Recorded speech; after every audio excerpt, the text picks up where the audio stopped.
You ever have one of those moments you say something and you just wish you could suck the words right back into your mouth because you know it was wrong? Yes. That especially happens a lot in the dating world. I know I was out on a date once with this girl. We've been dating for a long time. Yeah. A long time, like a couple of years at that point. And I was like, I love you. And I was like, oh, no, don't say that. Can we just go back in time and forget that I said that?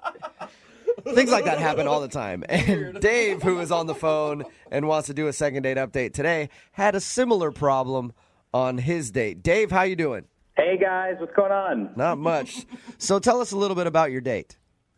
Well, I met this girl named Reese on a dating app, and we chatted online for a little bit, and we decided to go on a date, and we went out for dinner.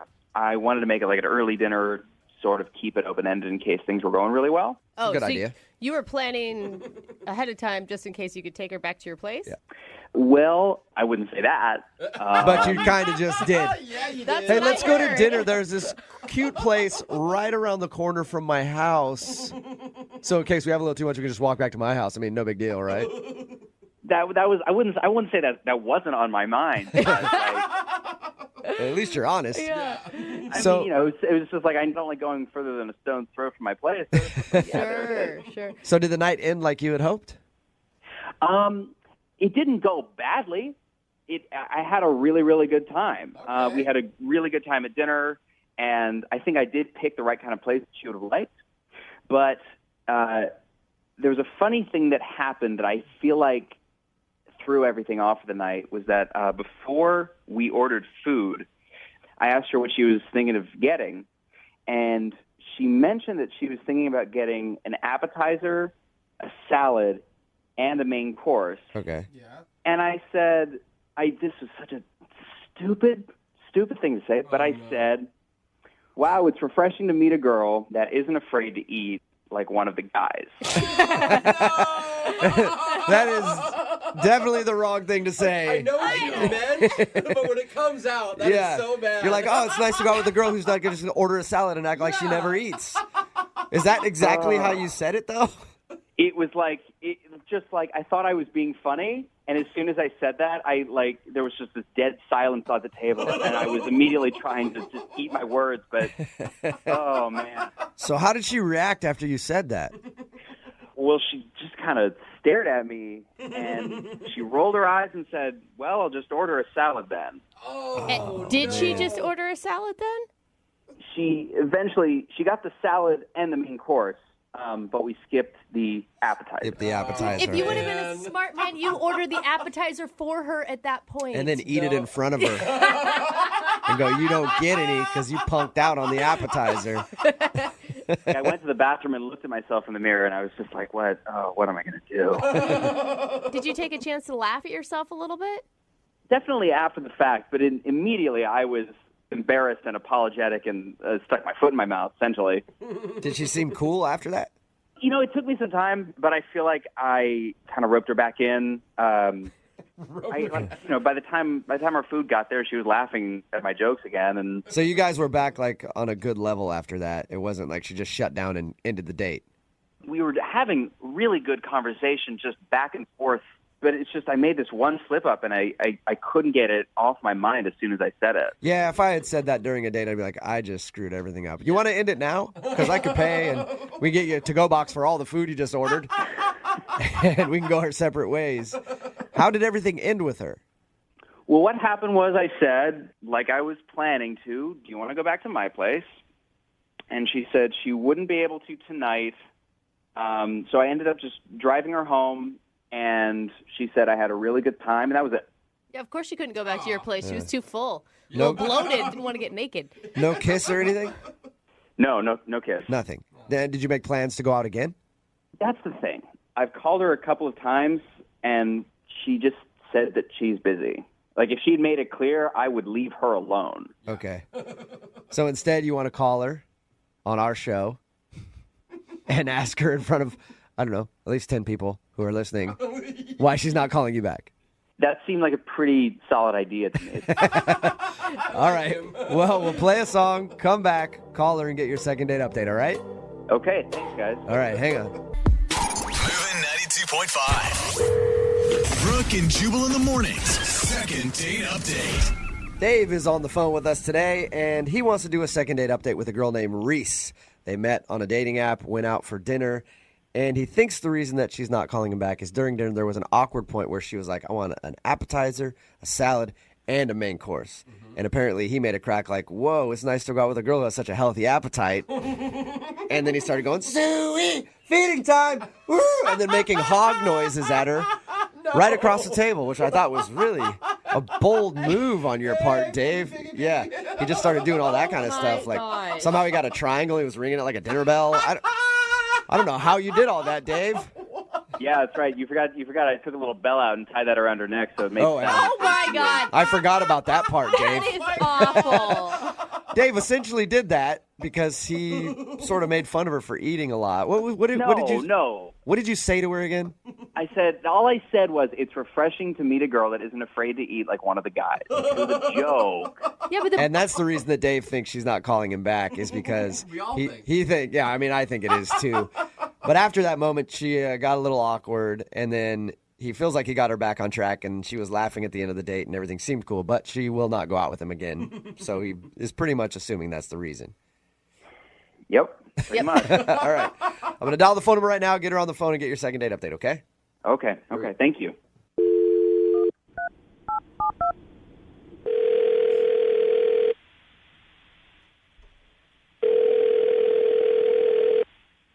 Hello? Hi, can I speak to Reese, please? This is Reese. Hi, Reese. This is Jubal from Brooke and Jubal in the morning. Like the radio? Yep, it is the radio calling you. I am the radio. Wait, what? Yeah, you recently went out on a date with a guy named Dave. And Dave told us a little bit about your date. He also said that you have been kind of blowing him off. So he asked us to get you on the phone and find out if there's something wrong with Dave. Okay. Is there? Well, I'm not really that interested in going on another date with him. It was a one-time thing. Okay. Was it the fact that Dave made a crack about how much food you were ordering? You know what? That should have been my first warning sign. That was almost a deal breaker. But Yeah, he told us a little bit about your date, and he said that he felt really bad when he made that joke. yeah, he should have. So you just said almost a deal breaker. Yeah, it probably should have been. It should have been like a heads up to me, but no. So was there a deal breaker on the date then? I mean, yeah, definitely there was. And it happened right after dinner. Oh, interesting. Dave didn't tell us that anything happened after dinner other than he took you back to your car and you left. Honestly, I don't think he's even aware of it, to be honest. Really? So do you mind telling us what it was just so we can let him know? Well, so they bring over the check, right? And that can sometimes be awkward, but he picks it right up and clearly wants to pay. And I'm like, okay, that's really nice. And I happened to just like peek over his shoulder at the amount, and he wrote in $0 for the tip. Oh, And he's like, let's head out. I could not. I was like, wait, what's happening? This is not how you end dinner. So he stiffed the waiter. He didn't tip at all. Yeah. I was so confused. I was like, I have to ask him about this, obviously. And so I was like, did they screw up your meal? Like, what happened? You know, like, what's up? Yeah. And he goes, no, what are you talking about? Everything's good. Okay. Do you think that he forgot to tip? Well, I said, look, I happen to see that you didn't tip. And he just goes, oh, right. Oh, it's because I don't believe in tipping. What? Really? Tipping isn't a belief system that you get to believe in or not believe in. It is for some way. people. There are people out there who don't believe in tipping and my won't God. tip. So he's one of those guys. Apparently, I guess. What was his? Did he give you a reasoning? Did you talk about it some more, or was that just it? I'll be honest. I was so livid at this point, but I did press him a little bit more. I was like, what do you mean you don't believe in it? And he just goes like, oh, well, the restaurant should pay the servers like the right amount. I Oh should God, I pay. hate this. Right. They should, but that's not the real world. Listen, I used to be a waitress. Yeah, I worked in food service for a long time, Me too. Yeah. and I would be super pissed if I went out with somebody and they didn't tip. Oh, man. And honestly, our waiter was like great, totally like normal, great guy. And I just like, I remember what the experience was like. If someone doesn't tip you, you just get like, I just felt like my whole like ears get hot and just get like so like, what did I do wrong? And why would somebody like be so? It's just disrespectful. Do you think he could tell that you were upset about it? I tried to hide it. Like, I did not want to get into a fight with a guy that I don't really know that well on a first date. I personally can't stand it when people don't tip. I'd love to get in a fight with Dave. Wouldn't you just like to tell him off a little bit? I mean, honestly, I did, but I was like, the best way to handle this is just like put it behind me. What if I gave you the opportunity to tell him off? What? What are you talking about? Oh, I mean that Dave's actually on the other line listening and has been waiting to talk to you. Oh my God. Are you serious? Hey, Reese. Is it really such a big deal that I don't tip? Yes, it's a really big deal. It's like you're not a human being. You don't respect other human beings and like their jobs. Sorry, but that is what it is. And Are we just getting into personal attacks right now? I can't believe this is even a thing. Do you not understand how if you're dating, like, do you not understand that I used to be a waitress? I will never date somebody who doesn't be a waitress. Like I can see that you've been brainwashed by this thing. Oh my God! I don't know if you guys know this. Tipping's a total scam. How is it a scam? What are you talking about? Oh my God! Like your money is going to go straight to the server. Like most servers don't even claim that on their taxes. So you're worried about... Yeah, most don't, but that's how they make a living is by tips. It's not my responsibility to tip them. It's like they should make more money from their job. If the restaurant learned to pay them, that's a lesson well taught. So you think that you're doing... Oh my God. And in the meantime, just every single person who works in the food industry just gets like completely shorted just because you don't believe in tipping. Well, it's like a battle one step at a time. Like this is something the restaurants need to learn. So you feel like you not tipping is taking a stand against the man, and you're going to force restaurants somehow to pay their staff more if you don't tip. Absolutely. Oh, no. Oh, my God. That is It's disgusting. It's so disgusting. Why is this a thing? Like in Europe, they don't tip. Yeah. Do you see why I'm not going to go out with this guy again? I mean, give me a break. Dave, are you this cheap in every aspect of your life or just in tipping? I'm not cheap. Like why is this such a big deal to you people? Because it's what we do here in America is we tip. And it says What everything... you do is not pay extra money to people who don't deserve it. What? I mean, it just says everything about who you are and the way you treat other people. Yeah. Google this. There are blog posts and news sites that are devoted to this subject. This is a scam, and there's no reason that this industry should be supported. Okay. My God. So he seems normal, but he's a crazy person. Right? Yeah. It's a totally crazy. I can't believe I'm having this conversation. I'm sorry. Hey, Dave, you know what? I'm sure you have a fabulous blog set up about your views on tipping. I'm going to respectfully disagree with you, though, sir. But I will ask Reese if she'd like to go on a second date with you. Reese, would you like to go out with Dave again? No. I'll throw in the tip. Don't have to worry about that. It's very funny. Brooke and Jubal. Brooke and Jubal's second date update. A lot of times when you go out on a date, you're just hoping to get through it. Like, you want it to be good, but you also want to make it to the end with nothing bad happening or no awkward moments so that maybe you can go on a second date. Okay. Well, the guy on the phone for a second date update today, his name is Aiden. Aiden met a beautiful girl, asked her out. They went for dinner. Food was good. Good conversation. Awesome. He made it almost to the end. And at dessert, his world came crashing down. Oh, no, And his date Aiden. unraveled. Oh, You'll no. hear his story right now and find out what happened in just a second. But first, Aiden, what's up, man? How are you? Hey guys, how's it going today? Good. So tell us a little bit about the girl that you want us to call today. How did you meet her? It was one of those nights when you go out and you're not looking for anything, and sure enough, that's when your world just, changes. I was just at a bar with a couple of friends, just having a good time. Meeting a woman was the last thing on my mind, and then this girl comes walking into the bar, and everything just went slow motion except for her. And Whoa. she was, yeah, Are you, typically this romantic of a man? not at all. I'm usually a real jerk. Okay. So you're like, this is something new. Yeah, this was like one of those things that all your friends who are in love tell you about, and you're like, "Oh, you guys are idiots." And, and it just had never happened to me until that night. And I'm not an overly confident guy when it comes to the ladies, but it was one of those things.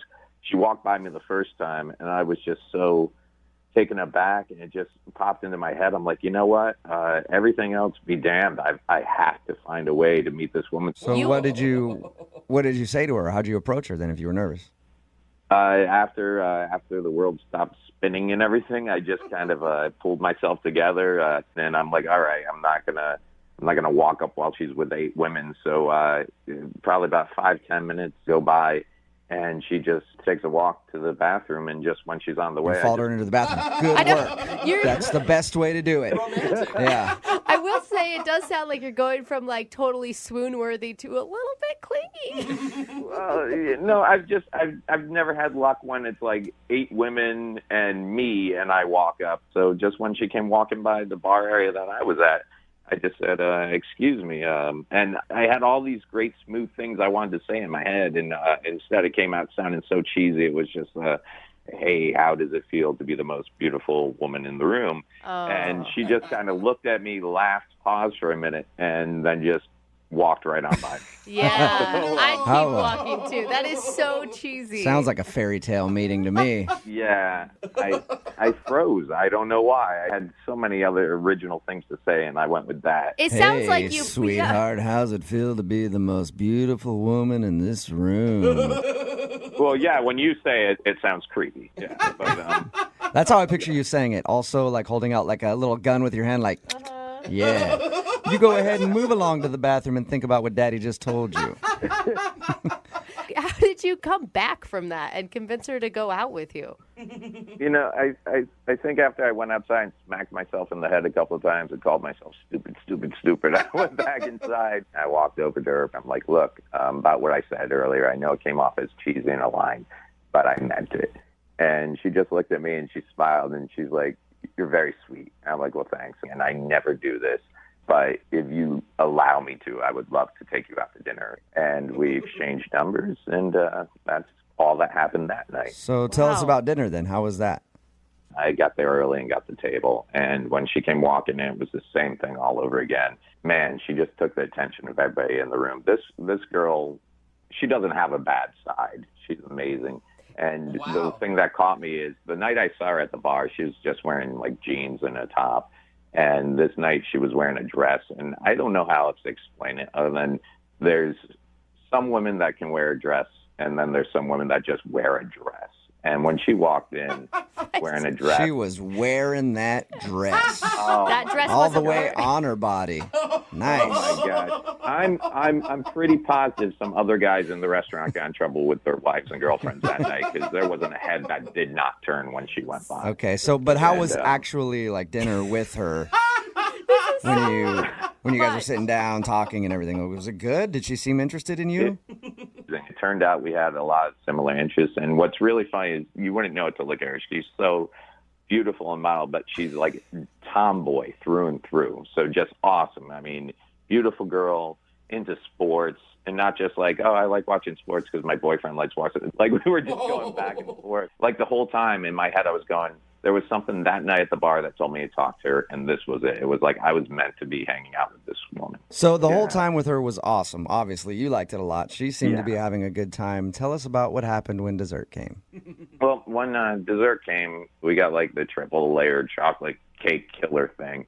And it comes out, and they put it in the center table, and we're just both sitting there picking at it with our forks. And the check came, and I went to pull my wallet out, and I guess I had been out like the night before. I didn't put my credit card back in the normal place. So at first I was freaking out because I'm like, oh, my God, great, perfect first date, and now I can't. But so I'm digging through my wallet looking for it, and I found it. But just as I found it, all the cards, all the business cards come flying out, dumping onto the table, and then right into what's remaining of our chocolate cake, a condom goes flying into the cake. Yeah. No way. How Hey, awkward timing. now that we had this dessert, you know what would go better with it? Some latex. What do you think, lady? Go back to my pad? I just saw my whole world come crashing inward. What was her reaction when she saw a condom in the dessert? She just stared at it for a second, looked at me, and said, "Well then," and kind of cocked her head. And then it was just horrific frozen face, and then she just busted out laughing. Okay, so she seemed to take it pretty cool. Yeah, we both started laughing. It was like that awkward.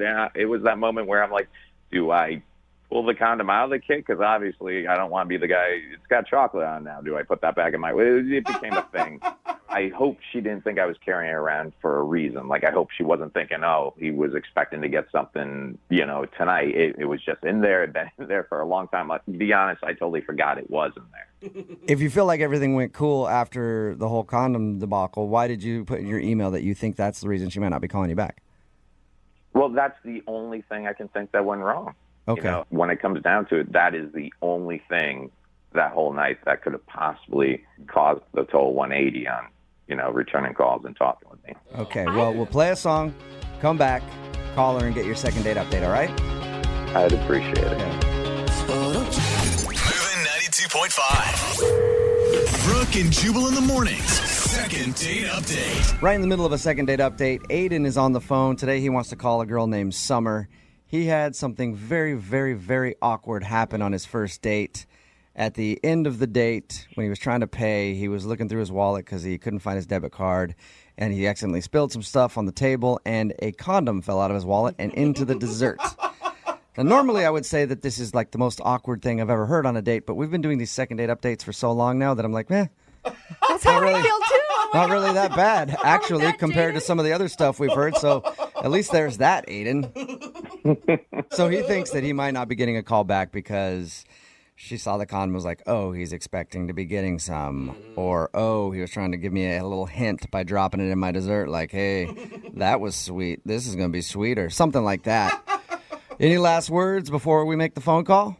Talking with you guys just made me feel really optimistic about it because after I ran it all through, I'm like, yeah, no, why wouldn't she call me back? We had a great time. All right, cool. I'm going to dial the phone number right now and get her on the phone and find out why she's not calling you back. Here we go.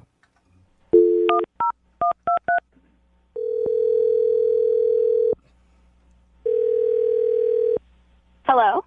Hi, is Summer there? Yeah, this is her. Who is this? Hey, Summer, how are you? This is Jubal from Brooke and Jubal in the Morning. Who? Jubal from Brooke and Jubal in the Morning. It's a morning radio show.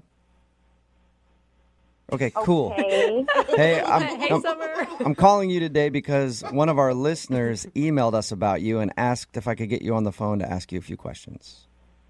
Who emailed you? His name is Aiden, and you went out on a date with Aiden not too long ago. He asked if we could get you on the phone somehow and find out why you're not calling him back. This is kind of weird. I know. It's a segment we do on our show called The Second Date Update. Do you mind telling us why you don't want to call Aiden back? I don't think that's a good idea. Aiden's a really, really sweet guy. Okay. There's got to be some issue if he's a really sweet guy and you don't want to see him again. I mean, I don't want to hurt his feelings, I don't know. I don't feel right about it. I think you're hurting his feelings right now by not calling him back with no reason. Yeah. Can you give me some sort of information so I can at least tell him? I think he should understand why. Was it the condom in your dessert? Just saying that is awesome. Oh, my God, he told you that? Yeah, he did. Well, he told us because he feels like that's why you're not calling him back. He said it was an accident, but he thinks you might have assumed that he thought the evening was going to end up with him using the chocolate-covered condom. Well, that was just one of the things that he did. Okay, well, what else did he do then? Like, he knows that he messed up, but...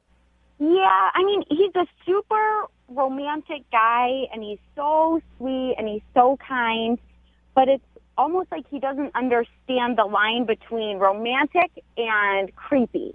Oh, I could see that totally. Like, even just him explaining your date, he's a lot. It's flattering to a point, but he went, he'd give me a compliment, but he just went way over that. Like, he just kept complimenting you too much? Yeah, like at dinner, he couldn't stop talking about how my dress was clinging to my body. Whoa. All right. Maybe he was trying to compliment the dress and it just came out the wrong way. I've done that before. Yeah, but then he started talking about how my walk is so graceful. Where did I learn such a graceful walk and how to sway like that? Okay. So he's just pouring it on thick. Like way too thick. Yeah. But, I mean, you could chalk that up to him being nervous. And Yeah, I understand, but it made me uncomfortable. Like, I was really uncomfortable during the whole date. Was it that bad, really? Whoa. When we sat down at the table, he leaned in and said the instant he saw me, he became aroused. What? Whoa. Aroused? He used the word aroused. He said aroused. Wrong. Wow. That again, like I said, maybe he just chose the wrong way to describe it. Oh, that word's so icky. I mean, he was just way too forward. And then when the condom fell in the dessert, it was like the cherry on top of the weird date cake. Yeah. Did you guys talk about anything else besides how beautiful and arousing you are? I mean, a little bit. I try to steer the conversation towards sports. I thought maybe that would stop him and, get him to start thinking about something else. And he'd just be like, hey, what time is it? And you're like, I don't know. It's high noon on my sundial because I'm thinking you are a hot lady. That's just pretty much how it was. Everything came back to You were so creepy. everything came back to him just perving out over you, huh? Yeah, that's pretty much how it went. The whole date went, just like that. Oh my God, All right. I'm dying over that. That is Sorry. that's understandable then. I can see how that would be kind of weird if somebody just wouldn't. I mean, to sit down and somebody just tell you they're aroused right away. Yeah, that's strange. Did you like anything about the date at all?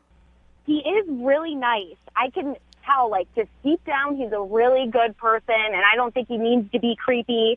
But somebody just needs to sit him down and tell him, where the line is between romantic and creepy. Why don't you do it? Because he's actually on the line listening and wants to talk to you. What? Yeah. Hi, Summer. Oh, Aiden. I was trying to compliment you. I mean, creepy? Oh, my God. Really? I was just trying to give you compliments. You could just tell a girl that she looks nice and leave it at that. Look nice. I told you look nice. I told you were gorgeous. You told me you were aroused. Yeah, I was aroused, but I mean, I didn't mean it physically. I mean, God, no, I meant it my senses felt heightened around you. I was. Yeah. It's a bad choice of words, man. Still feels like 1 sense. Yeah. You have to figure out a different way to phrase that. I mean, it just creeps a girl out. Summer, you are the most beautiful woman I've ever met. You literally make me tingle. Like my whole body just trembles when I'm close to you. Oh my God. That's something you don't need to tell a girl. That's not what you say on a first date. Aiden, you just met her. You don't know that much about her. How can you say she's all of these things? I just wanted her to know how good she was making me feel. I mean, it was like being on a drug when I was around her, and I felt like she had the right to know that. Yeah, that drug was Viagra. Yeah. Well, it's all very flattering. It's a lot for somebody to take in. It's like you're more worshiping me than actually being on the date. It just gets a little bit creepy. I'm sorry if you felt like I was saying too much, but I'm not going to say I'm sorry for telling you you're beautiful. You're beautiful, and you deserve to be told that. That's just how it is. See, that's sweet. But once is enough, though. And there's better ways of saying it than telling me you're aroused right when I sit down. Yeah, it's still so crazy. Still sounds bad. All right. I agree. Maybe I chose poorly. If I promise to tone it down, as you say, would you be willing to give me another chance? Summer, would you like to go out with Aiden again? We'll pay for it. I don't think that he is going to tone it down. I think you should give him a second chance. I mean, I see the creepiness, but he's intent. well-intentioned. Yeah. I promise. I was just really excited to be spending time with you. He doesn't seem like a bad guy. He just needs to learn new words for being excited. And excited's not the right word to use, so don't use that one either. But I think that's it. Summer, would you go out with him again? You promise me you won't talk about my body and how my dress looks and my beautiful eyes. You won't say any of those things? I promise I'll try my best. but it's hard. It's hard. Summer, will you do it? Just one more chance. What's the worst that could happen? You sit with a dude who tells you how awesome you are. Yeah. I mean, he is really sweet. I would give him one more chance. Yeah. Okay. Yes. Awesome. So excited. Congratulations, Aiden. You got your second date. Thank you. Thank you. Thank you. Thank you. And Summer, So cute. enjoy yourself. Thank you for your time. We appreciate it. Thank you. All right. This whole thing was very arousing. So thank you for that. Brooke and Jubal in the morning. Brooke and Jubal's second date update. Remember, if you want to know why somebody didn't call you back after a date, you can always email us at brookeandjubal@moving925.com, and we'll do a second date update for you. Today, though, we have Austin on the phone. Austin, what's up, man? Hey, how are you? I'm good. So you were blown off by a girl named Rachel. What happened? We actually met on a dating site. We met on OkCupid. We went back and forth, email or message or whatever, and finally we started texting and then decided to go out to dinner. Okay. We go out to dinner.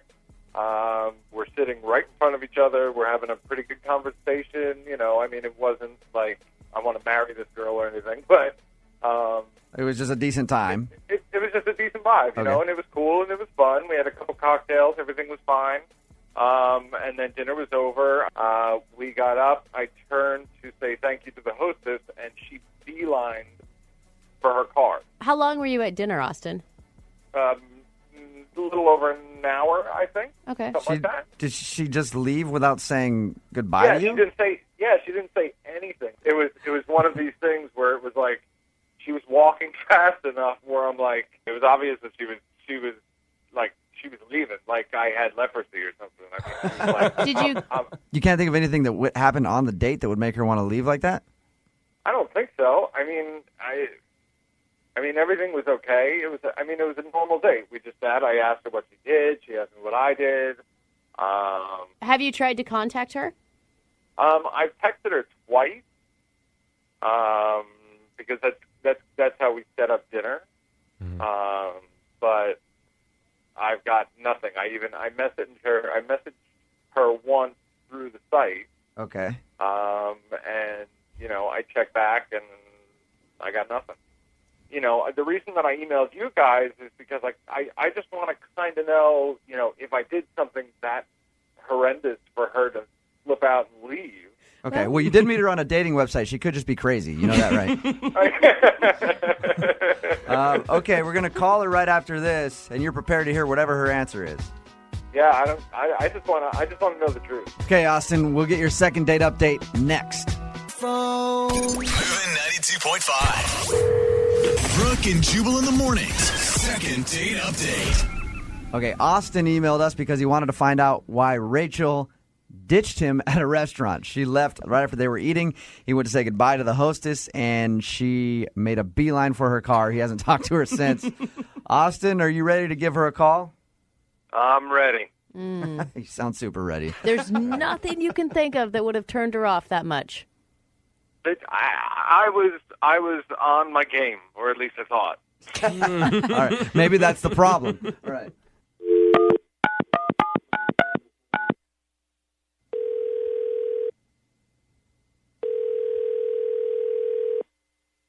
Hi, this is Rachel.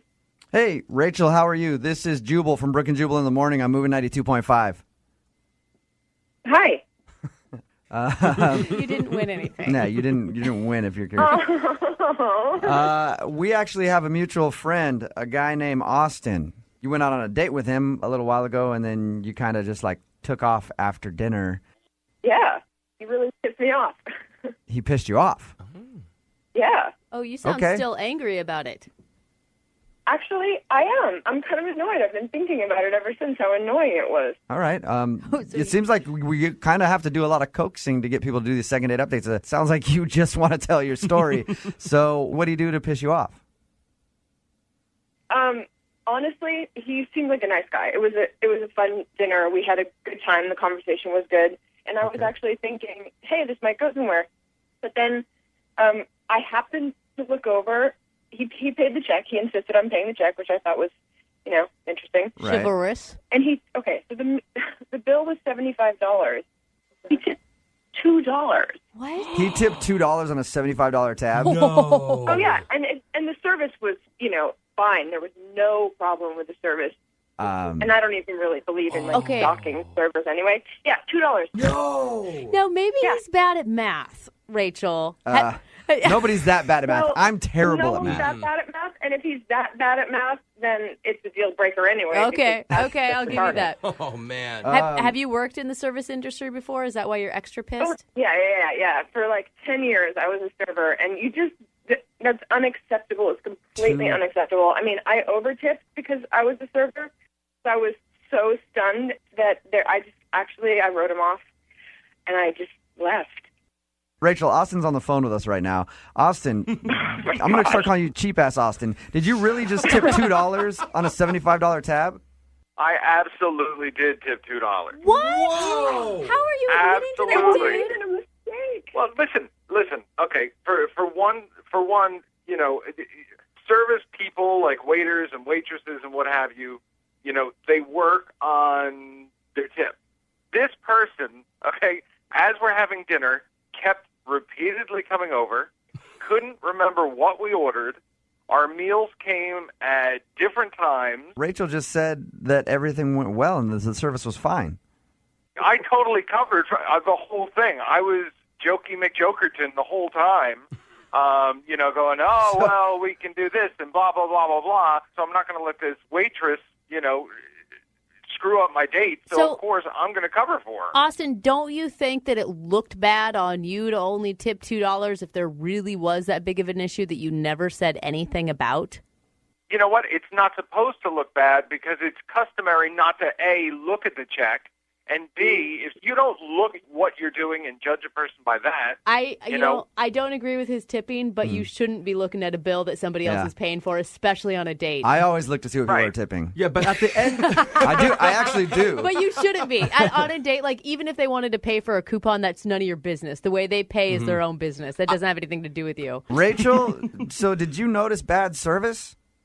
I thought it was fine. I mean, he was right. The meals came out slightly apart. It was not perfect. It was a fun, casual restaurant. It was fine. All right, so the show will offer you guys a second date. We'll pay for it. Including tip. Yeah. No, we're not paying for the tip, okay? Because I have no idea how the service is going to go. Would you guys want to go on a second date if we pay for it? That way neither of you have to look at a bill. As I said, Austin, I did have a fun time at dinner with you.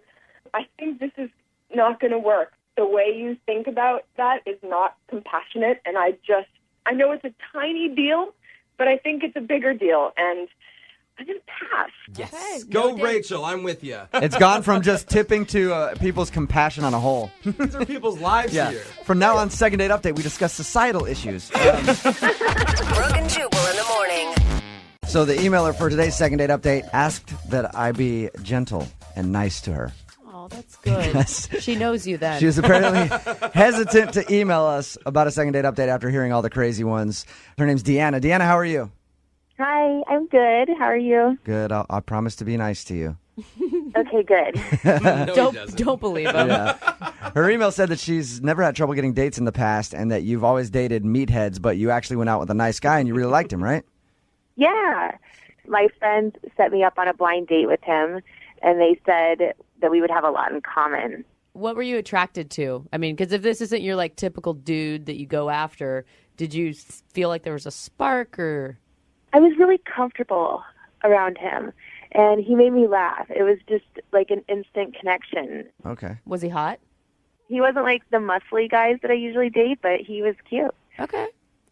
Scrawny and nice. So, he had a way of making me feel really comfortable, and he was really funny, which was nice. He was good at pool. He taught me how to play pool. Oh, did he do one of those reach behind you and show you how to move the pool stick moves? No. I was kind of hoping he would, but he didn't. So what did you do on the date?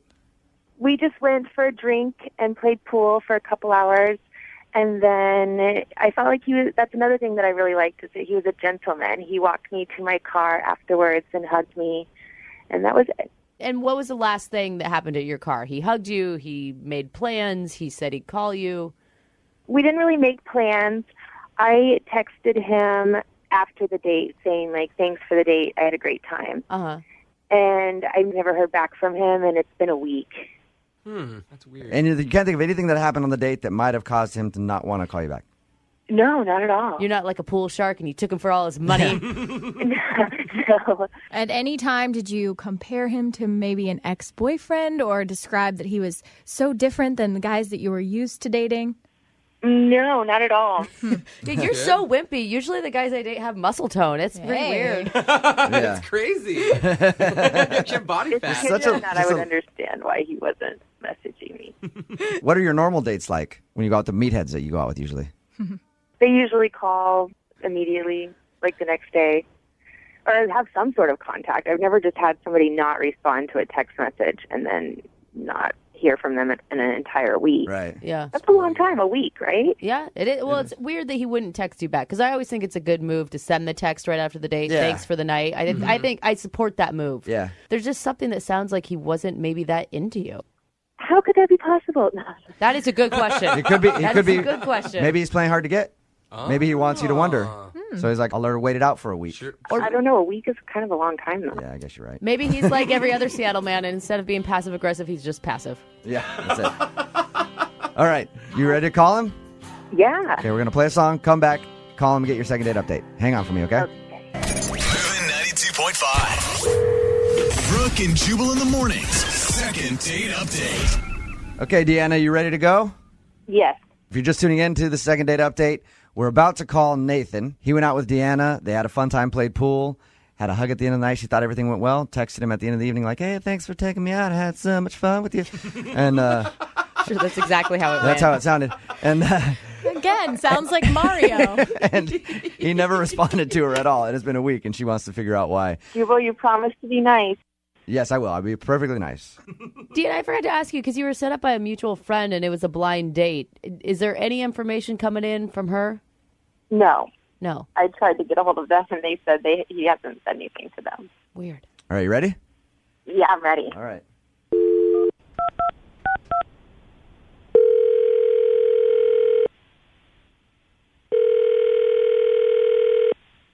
Hello? Can I speak to Nathan, please? Yeah, this is Nathan. Nathan, how are you, man? This is Jubal from Brooke and Jubal in the morning. I'm moving 92.5. What? Host a radio show here in Seattle on Moving 92.5. Have you heard of us, Brooke and Jubal in the morning? Yeah. Why are you calling me? You went out on a date with a girl named Deanna a little while ago, like a week ago. What's going on? I'll explain. I'm a little confused. Sorry, I don't mean to be paranoid. No. Deanna's a friend of mine, and she told me about the date that you went on and that you haven't gotten back to her. The thing is, Deanna really liked you. Did you like going on the date with her? Did she do something wrong? The short story of it is she has no business going out with someone like me. What? What does that mean? Whoa. I was set up with her on a blind date, okay? Okay. I never met her before. I met her through mutual friends. So when I saw her, I was like knocked out. Oh. Oh, okay. We're talking like at least a 9 out of 10, but in my book there are no 10s. Like they don't exist except in like Greek mythology or something. She was like the closest thing to a 10. So she's gorgeous. When we were playing pool, like everybody in the bar was watching her play. Right. I mean, how could you not? I would have been one of those guys with their head turns, and I'm just standing here going, okay, it's kind of cool that I'm out with this girl, but people must have been wondering why the hell am I with her? So you think that she's out of your league? Oh, my God, completely. Let me ask you this. Is it more of a you think she's out of your league issue or a jealousy issue and you don't like other people looking at you? Because I know for me, if I was dating a girl who's out of my league and other guys are looking, I'm like, yeah, I'm that awesome. I get to take that home, you know? Which one was it? It's not jealousy at all, man. It's the fact that I'm a normal-looking guy. She could be going out with some big, muscular guy who's a hedge fund dude. You know what I mean? Nathan, do you have like some serious self-confidence issues? I mean, do you not believe that your personality is that awesome? No, I just live in the real world. All right. Nathan, I should let you know that Deanna is actually on the line listening. She heard everything I just said? Yeah. Deanna, Yeah. you have something to say to Nathan? Yeah, I went out with a lot of jerks, and I just thought you were such a gentleman. And I even texted you, and you never texted me back. Your response really shocks me. I've never had a guy say that to me before. Of course no one's ever done it before because you're gorgeous. Yeah, but like, why are you so insecure? I'm not insecure. I just feel like I just don't think I'm your type because of... But isn't that for me to decide and not you? Like, it's so weird that you just made that decision for me. Nathan, sounds to me like you need to shower with what I shower with, Old Spice swagger. You need a little more confidence there, buddy. I want to shake Nathan right now. Nathan, dude, you're blowing it. I agree. Yeah. Can you tell her, like with some confidence, what you like about her? I'm a normal-looking guy. Of course I like her. That's what I like. She's really nice. I'm sorry? That's what I like. Really? But look at us. We are so different. That's what I'm talking about. Like, you put us both in a room together, it just doesn't... It's not even about confidence. It's like, come on. That's so crazy that you think that. Did he make you laugh, Deanna? Yeah. See, Nathan, I found that if you can make a girl laugh, you can look like a troll and still land hot chicks. Hello. Case in point. So that's all you really need is a good sense of humor, dude. Don't worry about it. Yeah, like, lighten up.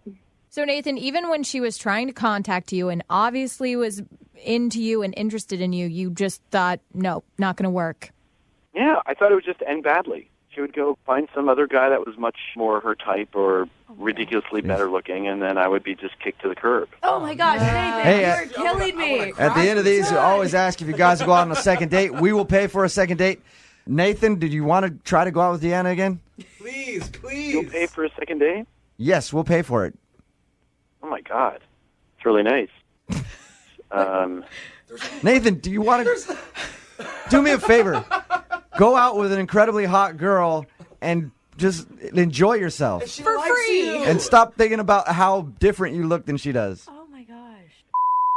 Deanna, don't take this the wrong way. I mean, I will go out with you on a second date, but don't expect anything great, down the road. Wow, oh, my gosh, Nathan. Deanna, do you want to go out with Nathan again? This is just really unattractive, this Yeah. lack of confidence. Well, I kind of don't blame her, to be honest with you. Deanna? Yeah. Well, there you got your answer. Thank you for your time. Nathan, you there? Yes, I am. Way to that one up. That's all I could say. Brooke and Jubal's second date update. I know a lot of times in the second date updates, I make fun of people for their date choices. Yeah. But I think today's date actually sounds like a good time. Apparently, Olivia, who was on the phone to do a second date update, went with the dude that she met to go to the park and drink some boxed wine. What? Oh, cool. Yeah, sounds like a good date to me. What's up, Olivia? What's up? Was this classy boxed wine or really, really bad boxed wine? It was like in the middle. I feel like it was an okay choice. and you're not a homeless person or anything, right, Olivia? No, I have a home. Okay. Tell us a little bit about the guy that you want to call today. What's his name, first of all? Okay, his name is Thomas, and we met at the coffee shop on my block. We had ended up there at the same time, several mornings in a row. Mm-hmm. And I had noticed that he was really cute. And he eventually introduced himself to me. And how'd that go? He's like, my name's Thomas. I like Franzia. Do you? You a big fan? I was like, we're a match made in heaven. Yeah, no kidding. No, he introduced himself and asked if I lived in the neighborhood, and he was super nice, really cute, dark hair, blue eyes, pulled together, looked like a grown up. You were excited every time you saw this guy in the coffee shop. Oh yeah, of course. I mean, it's every woman goes into coffee shops expecting to meet the man of her dreams. Really? Right? Is that that's where you guys troll for dudes? I usually go for a tall latte, but No apparently idea. I was looking for the wrong thing. Well, yeah, if you can get both, then it's even better. Yeah. All right. So you admired this guy from afar for a little while, and he finally approached you. Right. He gave me his number, and we started texting back and forth. And I don't know, he was really funny, and it was going really well. So whose idea was the box wine in the park? That was my idea. All right. I like it. And was it a daytime date, or are we talking 2 a.m. box wine in the park? Because that's a totally, two very different scenarios there. No, this was like Saturday afternoon, gorgeous day. We had planned to get together, but we hadn't decided what we were going to do. And then it was so nice out. I was like, let's just go to the park. I'll bring wine. I didn't say box. All right, so you surprised him with boxed wine at the park. Did he like the date, do you think? I think so. Like, I had a great time. Yeah, like, of course you did. We went into the park. We walked around a little bit. I brought a Frisbee, and it's I don't know. I like park dates because going to the park, you can feel like a little kid kind of, and just play, and you get a. Did you guys play freeze tag? No, we played hide and seek though. You actually did? Wait, are you being serious? You played hide and seek? Yeah, well, so we walked around a little bit. We drank some of the wine, and we played hide and seek. But I sort of thought we were playing for fun, and then he hid all these places that were not really fair. He hid in the men's room. So did you feel like he was just trying to actually get away from you at that point, or was he still being playful? I don't know. If he was, it didn't work because I went in there. Wow. So, all right. You went in there and hung out with a dude in the men's room at a park. That's a lot of bad stuff has happened in men's rooms. Two on a Saturday, right? No. I think all the time. That's a very, very dangerous place to be.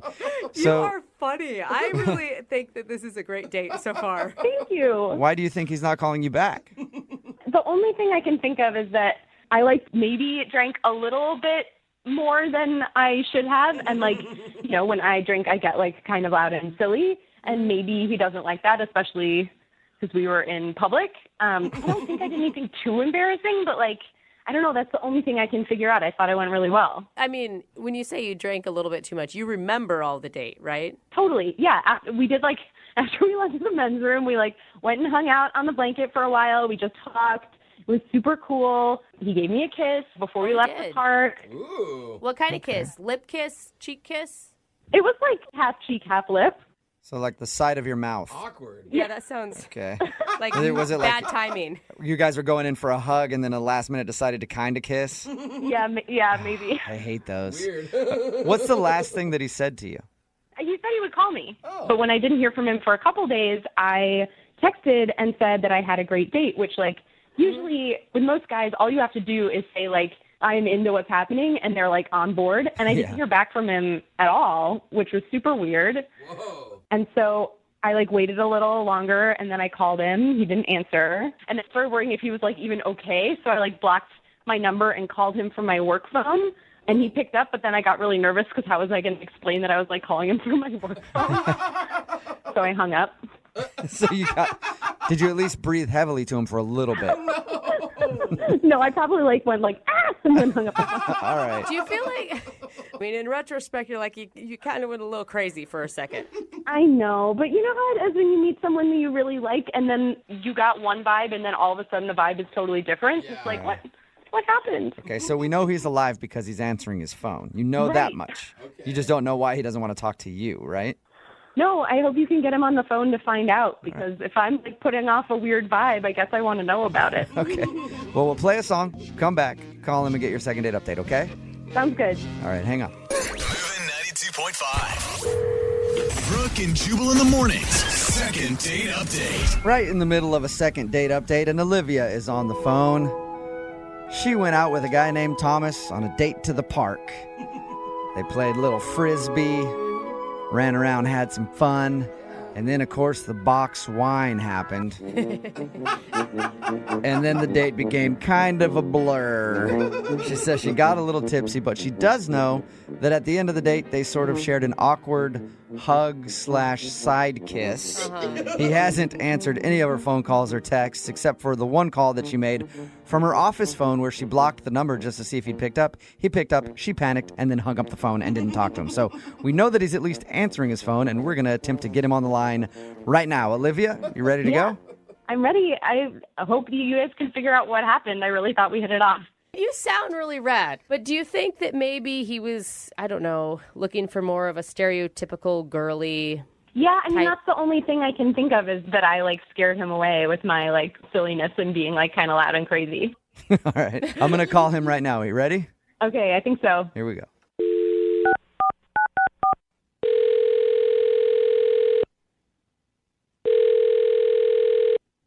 Hello? Hi, is Thomas there? Speaking. Hey, what's up, Thomas? How are you? My name is Jubal from Brooke and Jubal in the morning. Okay. What's that exactly? It's a radio show. Oh, man, I think you got the wrong number. I never signed up for any radio thing at all. I know. Well, I know you didn't sign up, but I don't think I have the wrong number. Did you go out on a date with a girl named Olivia to the park a little while ago?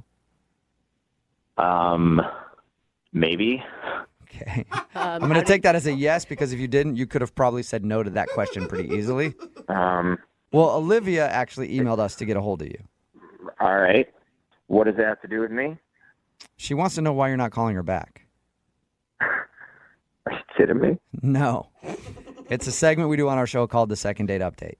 Olivia said that she had a great time with you at the park and was totally expecting on going out again, but you haven't been answering any of her phone calls and kind of been ignoring her, so she wants to know why. Well, I'd rather not say. I mean, especially not on a radio show. So you do have like one reason? It's complicated. When Okay. isn't it? I mean, that's what Yeah. dating is, right? Can you give us anything to go on? She really wants to know it. All we're going to do is get the answer from you and then report back to her. No, man. I mean, well, you can just tell her that we didn't really hit it off, and sometimes, you figure that out early on, and that's all it was. From her description of what you guys did, it sounds like you had a great time. No, she's a fun girl. She's really attractive, great sense of humor. That's something I think is really important. Honestly, I think she's really cool. It's not going to happen. So. Okay. Yeah, Is there anything that I can tell her? Any reason why it's not going to happen, other than just you don't want to? Well, I mean... Even if it's complicated, because she feels like she's been left hanging. She just wants to know why. And can you imagine hearing that? Like, oh, I'm attractive, I'm fun, I'm funny. So the problem is what? Okay, I met someone. What? You met somebody? I met someone. Okay. All right. That's pretty straightforward. You found somebody else that you like more. Yeah, actually, as it turns out, I met somebody the very same day at the time that I was with her at the park. What? How? I did not plan on that. It just happened that way. But how? So you're out on a date with her, and then you're like hitting up other girls? No. Like I said, I didn't plan on this at all. I wasn't hitting on anybody when this took place. This was not me going after someone. Okay, so somebody came up to you. Sort of. Was it like after your date was over and you were going to your car? Like, I just don't understand how that could happen when you were with her on your date the whole time. Well, there was a time where the two of us separated for a short time. Okay. She suggested we play hide and seek. Yeah. And I thought that was fun. Is that when you met somebody? Yes. Wait, I met somebody else while I was hiding. You were hiding in a park and you met another woman. That's what weird. No, not exactly like that. And I was actually hiding in the men's room at the time. Oh. Whoa. Well, that changes the story a little bit, doesn't it? So you I mean, that's cool too. Wait. you met another woman or a man? I met somebody that came into the men's room, put it that way. That Okay. doesn't spell it out. Okay. I'll accept that as an answer. I don't think anyone's going to argue that one. So are you gay? I don't really go by that kind of a label. I just, I go either way you could say, or I dabble in both flavors. Okay. Holy sh**. You follow So- your heart wherever it takes you. You went to hide in the men's bathroom and you ended up meeting a dude. Yes. I'm gonna say right now, if you would have texted her back or explained that to her, I am pretty sure any woman with that excuse is gonna be like, "All right, well, I have fun." Or they'd be Yeah. like, wow, he's making up that big of a lie. Am I that unattractive? Yeah. Is that why you didn't say anything to her? Do you think she's not going to believe that? No, I just think that it comes off really... I didn't want to come off like I was hitting somebody else up. Yeah. The way it went down, I was hiding in the men's bathroom. I was in a stall. I actually didn't lock the stall or whatever, and the guy opened it up. He's like, whoa. And I was like, hey. And I just went right into an explanation. I said, I'm playing hide and seek. And he said, what? And I was like, I know, it sounds weird and stuff. And then he started laughing a lot. And I was trying to explain myself. And I don't know, we just had like instant chemistry. And she's really cute. And Wait, did I you? got his number, and that's what we've been seeing each other. Wow. Wow, the men's bathroom is so much more exciting than any bathroom I've ever been in. It happens. Was he still in there when she went in and found you in the bathroom stall?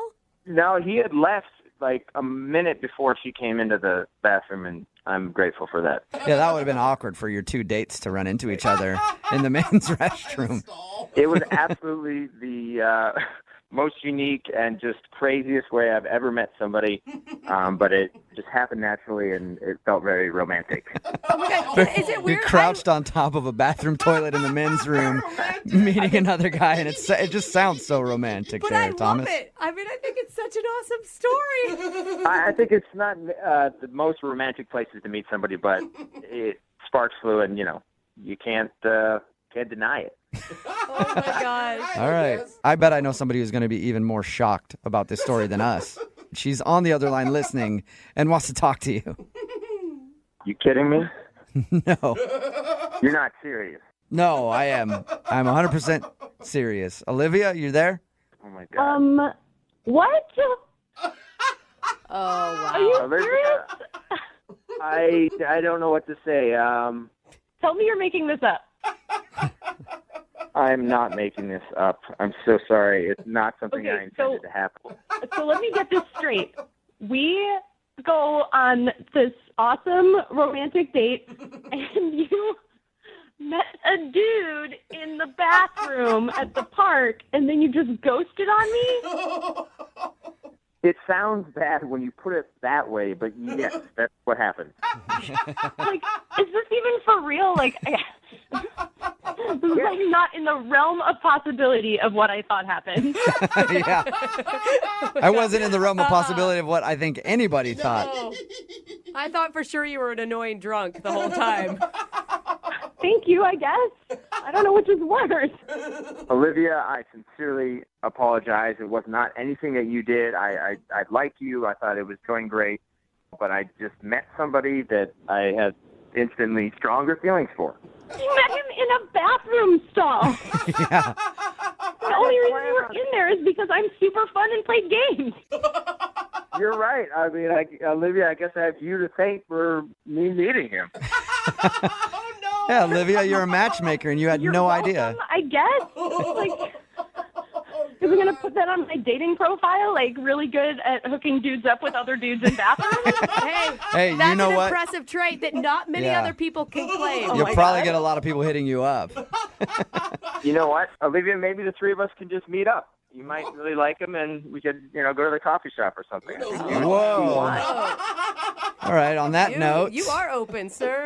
Oh, my God. I can't believe this is really happening. Yeah, it's happening. On that note, Thomas, would you like to go out with Olivia again? We will pay for a second date. You can bring along that dude, and you guys can all go out and grab dinner or something. Do something. If she wants to go on a three-way date, I'm in. Three-way. Wow. Olivia. Come on, this is actually a once-in-a-lifetime opportunity for you. I mean, an attractive guy you're already into. You went from having no date to now a three-way at a coffee shop. And what's more fun than that? No. You say you're fun and crazy. Like, this is right up there with the kind of thing you say you do. There is no possible way I am doing this. I cannot believe that this is why I got ghosted. Oh. Well, at least you don't have yourself to blame. I guess. Are you sure? I mean, it could be a lot of fun for all three of us. Yeah, no thanks. All right. No thanks. Well, Thomas, thank you for being honest with us. Yeah, sure. Congratulations on your newfound relationship. Good luck. Thank you. Good luck to you, too. And Olivia, sorry that you didn't get a second date. I'm going to, go drink another box of wine. Brooke and Jubal in the morning. Normally, if you're on a date with one person and you meet someone else during that date, it's very rude. Uh-huh. Yeah. But today's second date update was so shocking that it was like, Okay. okay, Yeah. sure. What? Get after it then, I guess. If you missed the second date update, Olivia wanted us to call a guy named Thomas. They went to the park, hung out, got a little drunk, played some games, including hide and seek. Yeah. And when we got him on the phone, he was very reluctant in telling us why he wasn't calling her back, but we finally got it out of him. Apparently, while they were playing hide and seek, he went into the men's bathroom to hide in the stall. And then a dude walked into that same stall, and those two had a little bit of a love connection. Hey! And they got each other's numbers and everything. And then he left. She ended up finding him in the bathroom for hide and seek. And then she was confused why he wasn't calling back. Turns out he's not calling back because he started a relationship with that dude. He sounds very happy, though, in his relationship. Yeah, he does. Crazy just to It meet is. anybody on another. While you're on a date, are you kidding Yeah, me? but if you met someone else while you're on a date, same sex, you're like, that's rude. You're a jerk. But if it's like this and you didn't know that the guy swung all kinds of directions, you're like, okay, well, And that's I guess fine, I guess. At least he didn't do it in front of her. Like, he Yeah. wasn't Yeah. hitting on somebody else blatantly in front of her. And he said he wasn't looking. It's But- just that the man found him during hide and seek before she did. You could tell he felt bad too. It wasn't Yeah. like he was like, He was sorry about it. Yeah. You just found somebody else, another dude. God, And man, that guy has got serious game. he did. He did offer another date with her, though. He was like, yeah, we can go out again. You, the guy that I'm now dating, and me can all go out and get coffee and see what happens. And she turned it down. She was not interested in that. Someone brought it up on text message right now that said, I can't believe all three of you were so disappointed that she didn't say yes. Yeah, I was. I was like, turn, live a little. Yeah. turn those lemons into lemonade. Lots of lemonade all over the place. Yeah. All right. Remember, if you want to do a second date update, all you have to do is email the show, and we will call the person who didn't call you back. Time we do a second date update, and I started off by saying, this is the craziest place I've ever heard of two people meeting. Mm-hmm. I always think that's going to be the last time that I say that. Yeah. And then I get emails like we got for today's second date update, and I have to say it again. This is the craziest place anybody has ever met. I really actually believe you on that one. You sound very adamant. The girl that wants to call the guy for a second date update today, her name is Sarah, says that she met him at a crime scene. What? What? Yeah. No way. What's up, Sarah? Hi. Congratulations. You no. officially have the title of the weirdest place of meeting anybody for a date ever. How did that happen? Okay, so this was about a week ago, and I was at a convenience store. I was just picking up some stuff from my apartment, and I'm in one of the aisles, and I turn around, and I see this guy at the counter with a gun facing it at the shop owner. Please don't continue by saying that you thought he was really cute and you got his number. That would be amazing. Not exactly. I think that'd be amazing, though. Ooh, bad boy. Dude, some women are into it, man. I can see it happening. Anything can be attractive with a gun, but not exactly him. Okay.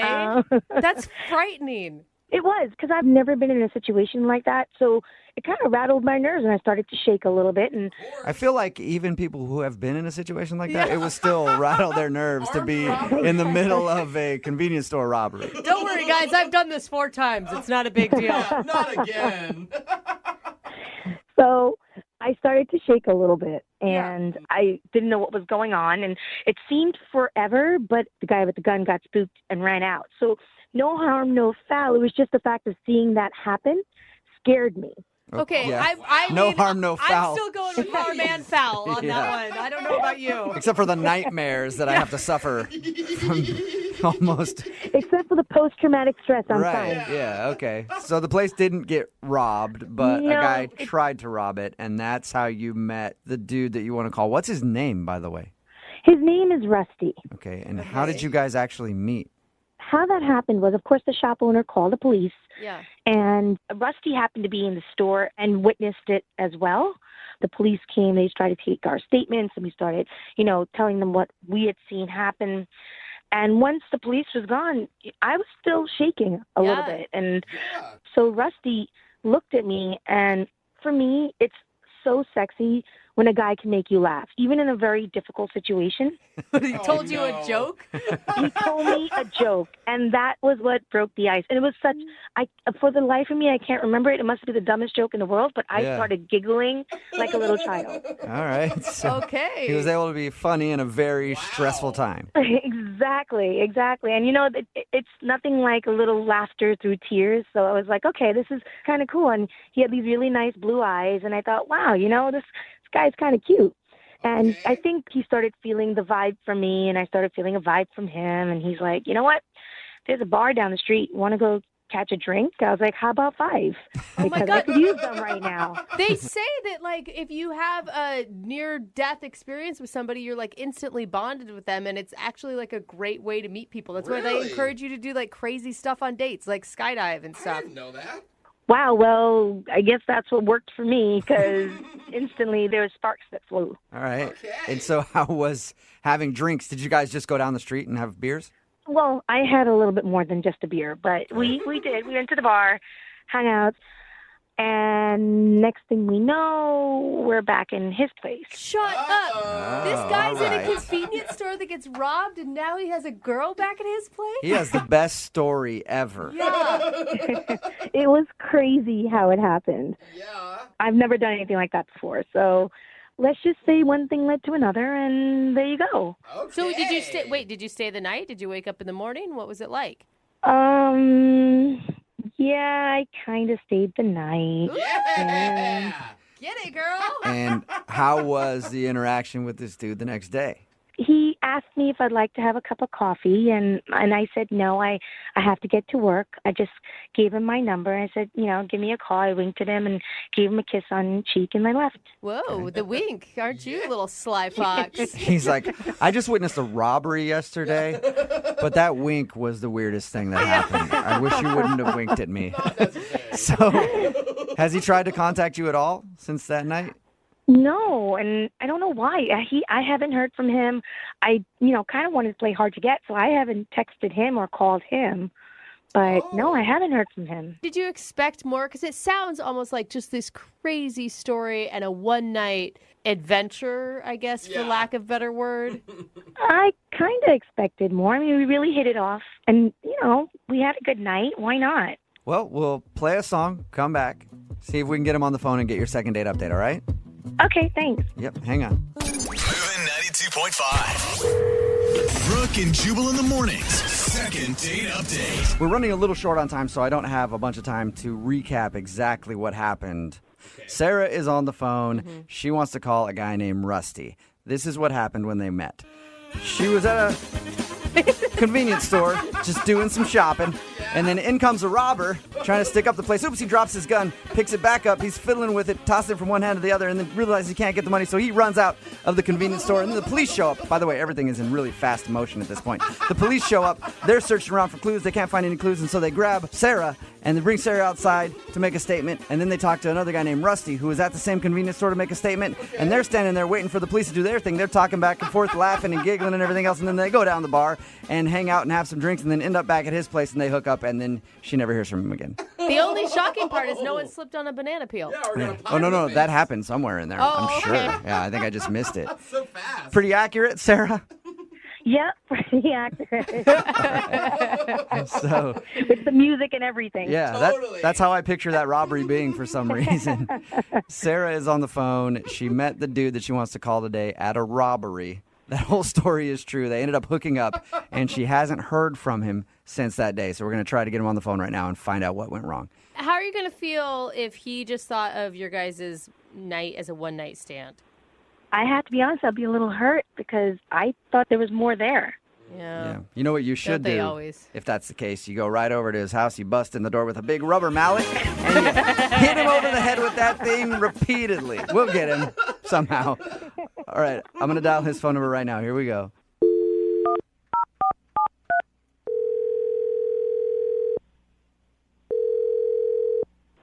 Hello? Hi, I was looking for Rusty. Yeah, this is him. Hey, Rusty. How are you, man? Fine. Who's this? This is Jubal from Brooke and Jubal in the morning. Oh, okay. Who's that? That is me, and I host a radio show called Brooke and Jubal in the morning. And we're calling people who were recently in a convenience store robbery to ask them some questions. It's actually true. Oh, You were just in a convenience store robbery, right? I mean, yeah. How do you know that? Oh, I know that because we talked to a girl named Sarah who was at the same convenience store robbery, and she mentioned your name. Really? Yeah. Yeah. Actually, Sarah wanted us to call you because she told us all about the robbery and how you guys met when you were giving your police statement and how you went to the bar and then went back to your place and had a really fun night. Okay, this is weird. Why did she tell you all that information? Well, a lot of information. She's wondering why you haven't called her since then. I figured you guys just had one crazy, dangerous night and that you wanted nothing else from her. No, I mean, it's more than that, but I don't want to talk about it. Do you like her? Did you like her? Yeah, she was awesome. It was a wonderful time. So wait, I mean, when you guys were hanging out, you didn't think that would be the last time you saw her? No, I don't think it's going to be the last time that we hang out. Okay, but you're not calling her. I don't know you very well, Rusty, but I can tell you this. Usually if you want to see somebody, you have to kind of like contact them. Yeah. I know, and I will. It's just, I got some stuff I got to take care of first, and then I'm going to call her. Can you tell us what you have to take care of? I don't know you guys very well. What do you mean you don't know us very well, dude? We've been on the phone for like 2 minutes. I feel like you're my best friend, Rusty. Look, man, she's really confused. She liked you a lot. She thought you were really funny. And also the other things that you did, she liked too. And so it would help if we could at least tell her why you're not calling her back. I don't want her to know why I'm not calling her back. Are you in a relationship? Really? I mean, I could see, like, you get caught up in the moment, adrenaline's going. Look, if I tell you guys what's going on, do you promise not to tell her? Sure. It's just important. I'm going to talk to her. I'm going to go through with this, but I don't want her to know why yet. Okay. It's your responsibility to tell her then. Yeah. I'm in a relationship. And what? I'm going to break up with her, this girl that I'm dating. I'm going to break it. Things weren't good in the first place, and with everything that happened at the robbery, the adrenaline started going. It was one of the crazy experiences I've ever had, and everything kind of got overwhelming, and stuff with Sarah kicked off, and it was great, and I really like her. Whoa. And I want to do the right thing and not see her until the relationship I'm in is over. So, you have a girlfriend? Did you think in the hours that we spent together that maybe you could have shared that with me? Hey, Rusty, that's Sarah. She was on the phone listening. Sorry. Are you kidding me? No. Sorry. I told you I wouldn't tell her, Rusty. Yeah, but you didn't tell me she was listening. I'm bad with details. I'm sorry. Are you kidding me, Rusty? We spent how many hours at that bar? Did you even bother to tell me that you're somebody else? I had no idea that you were on the phone. Does that matter? Yeah, because if you weren't listening, then you wouldn't have known about the mistake I made of sleeping with you while I was in a relationship. I was a mistake? No. Are you kidding me right now? You weren't the mistake. The mistake I made was sleeping with you. That sounds even worse. What the hell? No, that's not what I mean.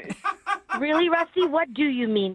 What I mean was that whole day, everything that happened that day was wonderful and awesome, and I got overwhelmed, and I made a poor choice. So what happens? You get involved with me and somebody else brings out a gun, and you're going to sleep with somebody else? Is that how that works? I don't think that getting in the middle of a crime scene is going to be something I make a habit of doing. I got to tell you, Rusty, I am so disappointed right now. Why didn't you just tell me that night, or you could have called the next day and explained yourself instead of me having to go through all this? Well, you didn't call me either.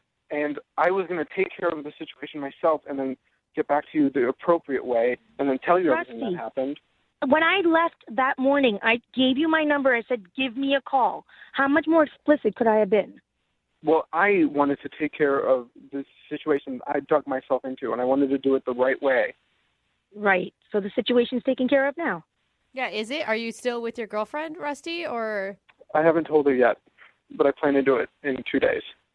In 2 days? Why 2 days, Rusty? Yeah, do it now. My buddy's going to lend me his car so I could get some stuff out of her place, and I was going to do it all in the same day, and he wasn't available to help me out until a couple days from now, so I was just waiting till then to do it so it could be all taken care of as cleanly and smoothly as possible.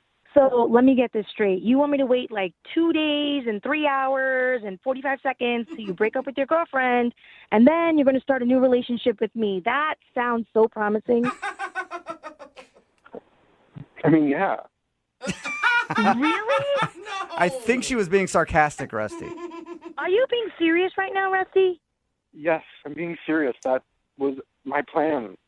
I can try to, if I can try to speed things up, like 24 hours, I will. You know what I'll do? I'll set my timer right now. How about that?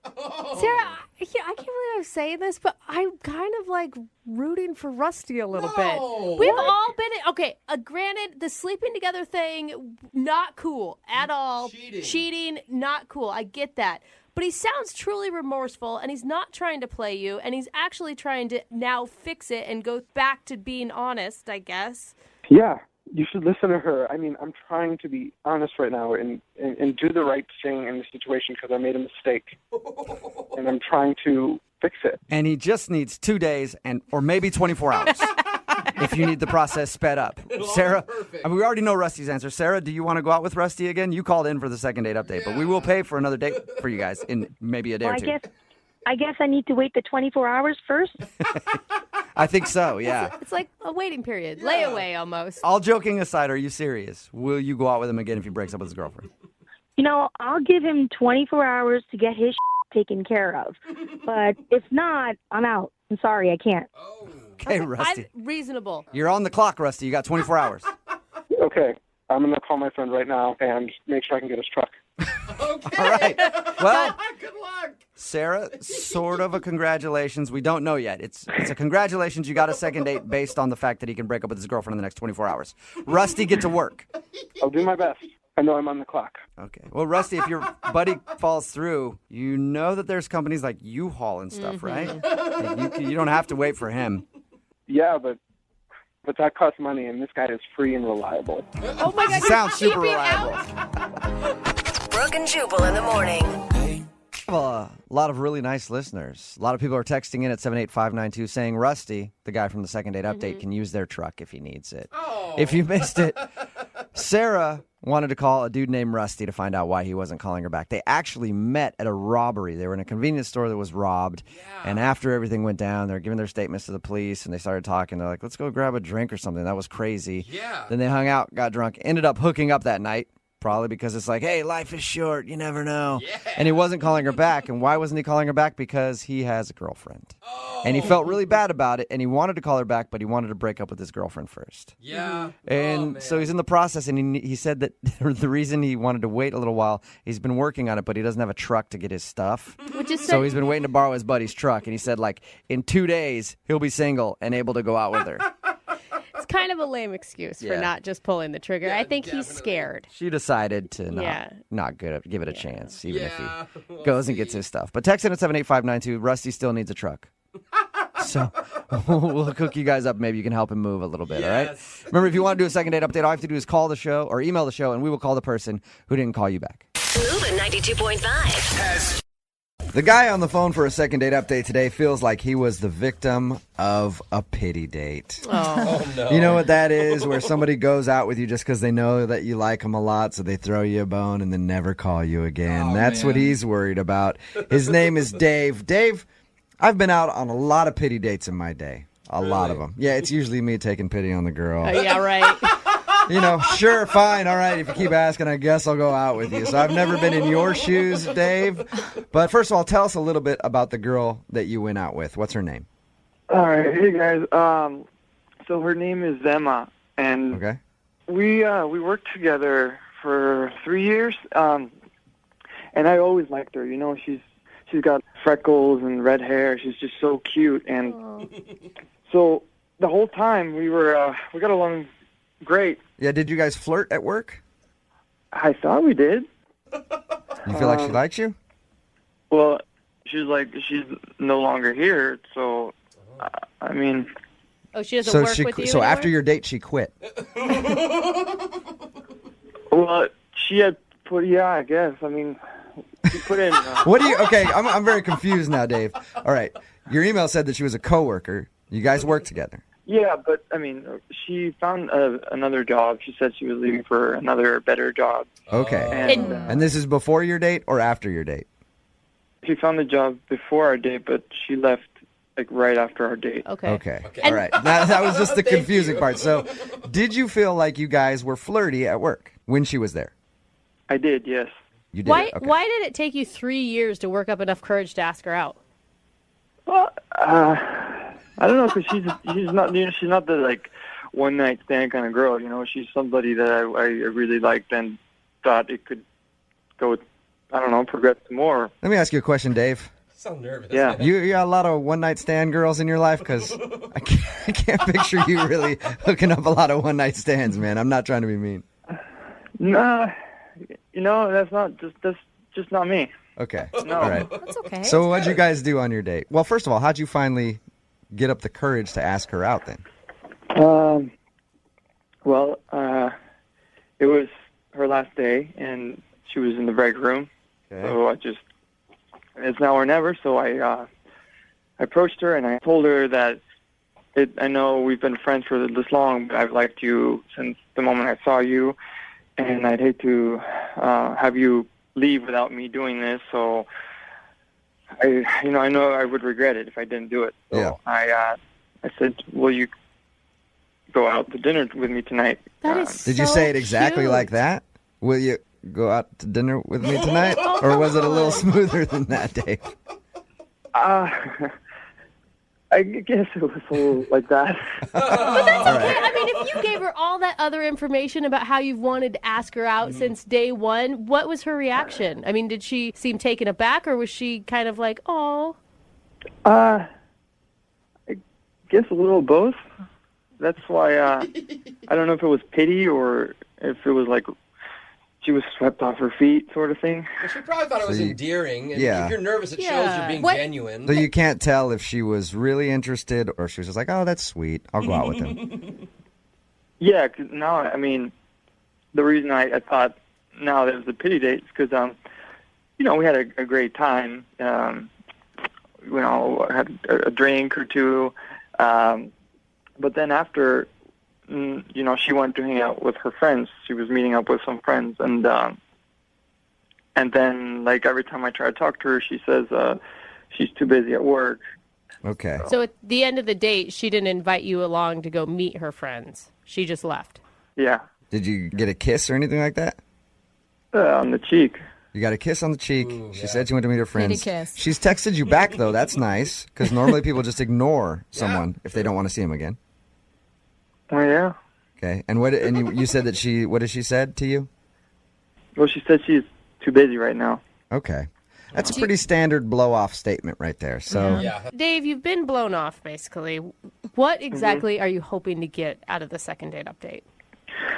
This is a girl that I've liked her for 3 years, so first I want to know if it was a pity date, and if not, I want to see where this can go. Okay, you think you can convince her to go out with you again? Yeah, I do, if she knows how much I like her. all right, well, we're going to play a song, come back, call her, and get your second date update, okay? Okay. All right, man. Cool. Hang Thank on. Okay. What are you doing over there, Dave? Just fall down. Yeah. What are you doing? Well, just a little nervous. So okay. You're nervous. So what are you doing? Yeah, it sounds like you're shuffling papers and. Sometimes I get a little lightheaded. I'm just breathing. Okay. All right. Sit down. Hey, man. All right. So hang out, breathe for like 4 minutes, and then we'll be back and do your second date update. Okay? All right. Cool. Thanks. All right. Hang on. Moving 92.5. Brooke and Jubal in the mornings. Second date update. Normally at the beginning of these second date updates, I try to say something funny to make everybody laugh. But today, I'm just hoping Dave is still alive. Dave, are you there? Yeah. All right. If you missed the first part of the second date update, Dave is on the phone. He wants us to call this girl named Emma. She's a coworker, or she was a coworker. He asked her out last couple of days before she was leaving because he had a crush on her forever. They went out. She's been blowing him off ever since. But the interesting part was when we finished up talking to Dave about his date, you were all over the place, man. Like, you sounded like you were about ready to pass out. Are you doing okay? Yeah, I'm just a little nervous. Okay. Take deep Is this normal for you? I guess. Is yeah. anything normal for you, Dave? Just to let you know, Dave, we do have paramedics standing by, all right? I've already alerted them, so if you pass out, you'll be okay. Okay. Thank you. Okay. All right, man. Well, I'm going to dial the phone number right now and ask her about your date, okay? It's a paper shuffling thing. Yeah. What is the paper shot? I don't get it. Dave. Yeah, I'm just. You good? Getting, yeah, go. Is that All right. Hey, no, he said go. I'm going right Okay. now because I don't want to lose Dave. Oh, Dave.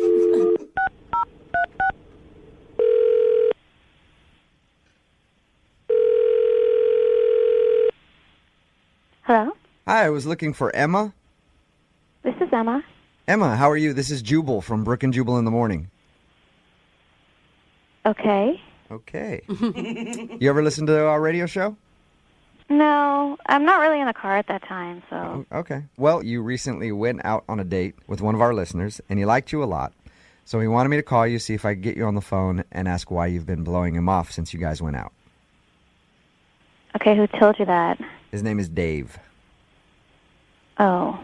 You know Dave. You used to work with Dave. We've talked to him, and he's a very nice guy. But he's just curious if he did something wrong on your date, and that's why you've been kind of blowing him off, giving him the busy excuse. He's a really nice guy. He is a sweet person. He's not really my type of guy. But I really didn't even know we were going out on a date. Oh, did you think it was a friendship thing? Well, yeah, because we worked together for many years. He's always so sweet to me. He'd always, bring me coffee from the break room. And when I told him I was leaving, he looked really upset. And so I thought we'd, hang out as coworkers since I was leaving. You know how people do that when people leave a job. You know what I mean? sure. Everyone gets together. Yeah. And I thought that's what he meant, and I thought that's what we were doing until, the day of, and he was insisting on picking me up, which was a red flag where I was like, oh no, I think he thinks this is a date. Let me ask you a question, Emma. When we talked to Dave, he said he had a crush on you the whole time he was working with you. Did you know that he had a crush on you, or was that when it became obvious? Oh, no, I could tell. Girls know, and I could tell he had a little crush on me, but I still thought it was just a friendly, we don't have that kind of romantic vibe at all as far as I could see, even though he had a crush on me. Didn't he tell you, though, when he asked you out, I've been wanting to do this since the day I saw you? He was kind of mumbling. I really wasn't sure. Sometimes it's hard to understand what he's talking about. Yeah. But, I really thought it was a hangout until, he insisted on picking me up at my house. And then he showed up with, a dozen red roses. And so I was like, oh, no, he definitely thought it was a date. Still could have been a work hangout at that point. I give all of my coworkers roses all the time. Jose loves it. So at that point, you knew it was more than just a coworker hangout. Yeah, for 100% knew. Okay. Again, he is a really sweet person, and he was actually the nicest to me at my job out of anyone for the whole time I worked there. He sounds like a really nice guy. Yeah, he does. We've talked to him a little bit about your date, that you don't think it should have been a date, but did you enjoy it? It was so awkward, you guys. It was he had the waitress put his plate on the same side as me, so instead of sitting across two regular people, he sat right next to me. All right, some people do that, though. He's kind of an awkward dude, huh? I know him from being a coworker, and he's always kind of mumbly and nervous and awkward. But again, he is a really nice person, so I didn't want to be, I wanted to let him down easy kind of thing, without hurting his feelings. But I've never seen him so nervous. And probably because he likes you. Yeah. I guess so. I guess so. Is there anything attractive about him that if you were to step back and try to see him in a romantic light, could you? He's not the kind of guy I am attracted to generally. So I bet you he's a stallion in the bedroom, Emma. You ever think about that? No.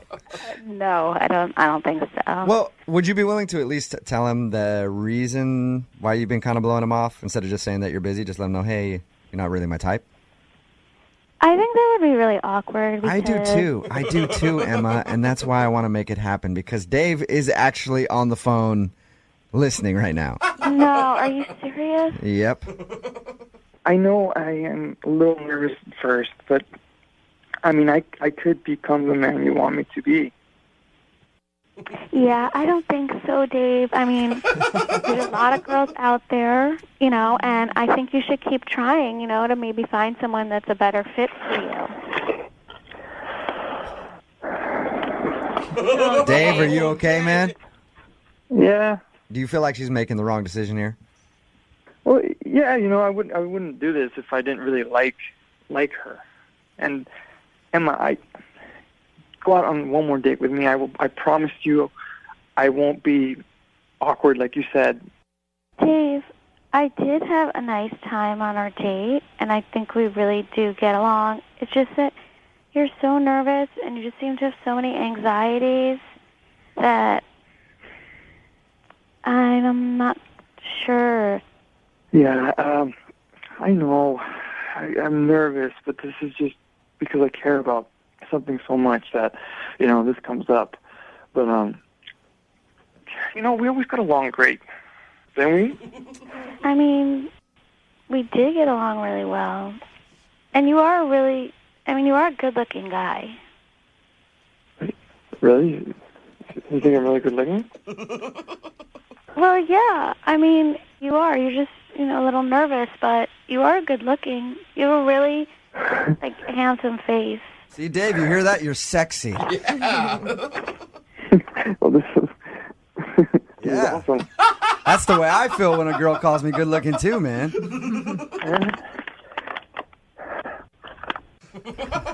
Dave, what do you keep doing? I'm just breathing. Okay. Emma, what do you think? I don't know. I mean... Hold on a second. Dave! Yeah? What are you doing, you dude? okay? You're making so much noise. I'll stop. No, What are you doing, though? Why are you making so much noise? It's a paper bag. A paper Sorry, bag? It's too loud. You're breathing into a paper bag? Yeah. Okay. But here, I'll put it down.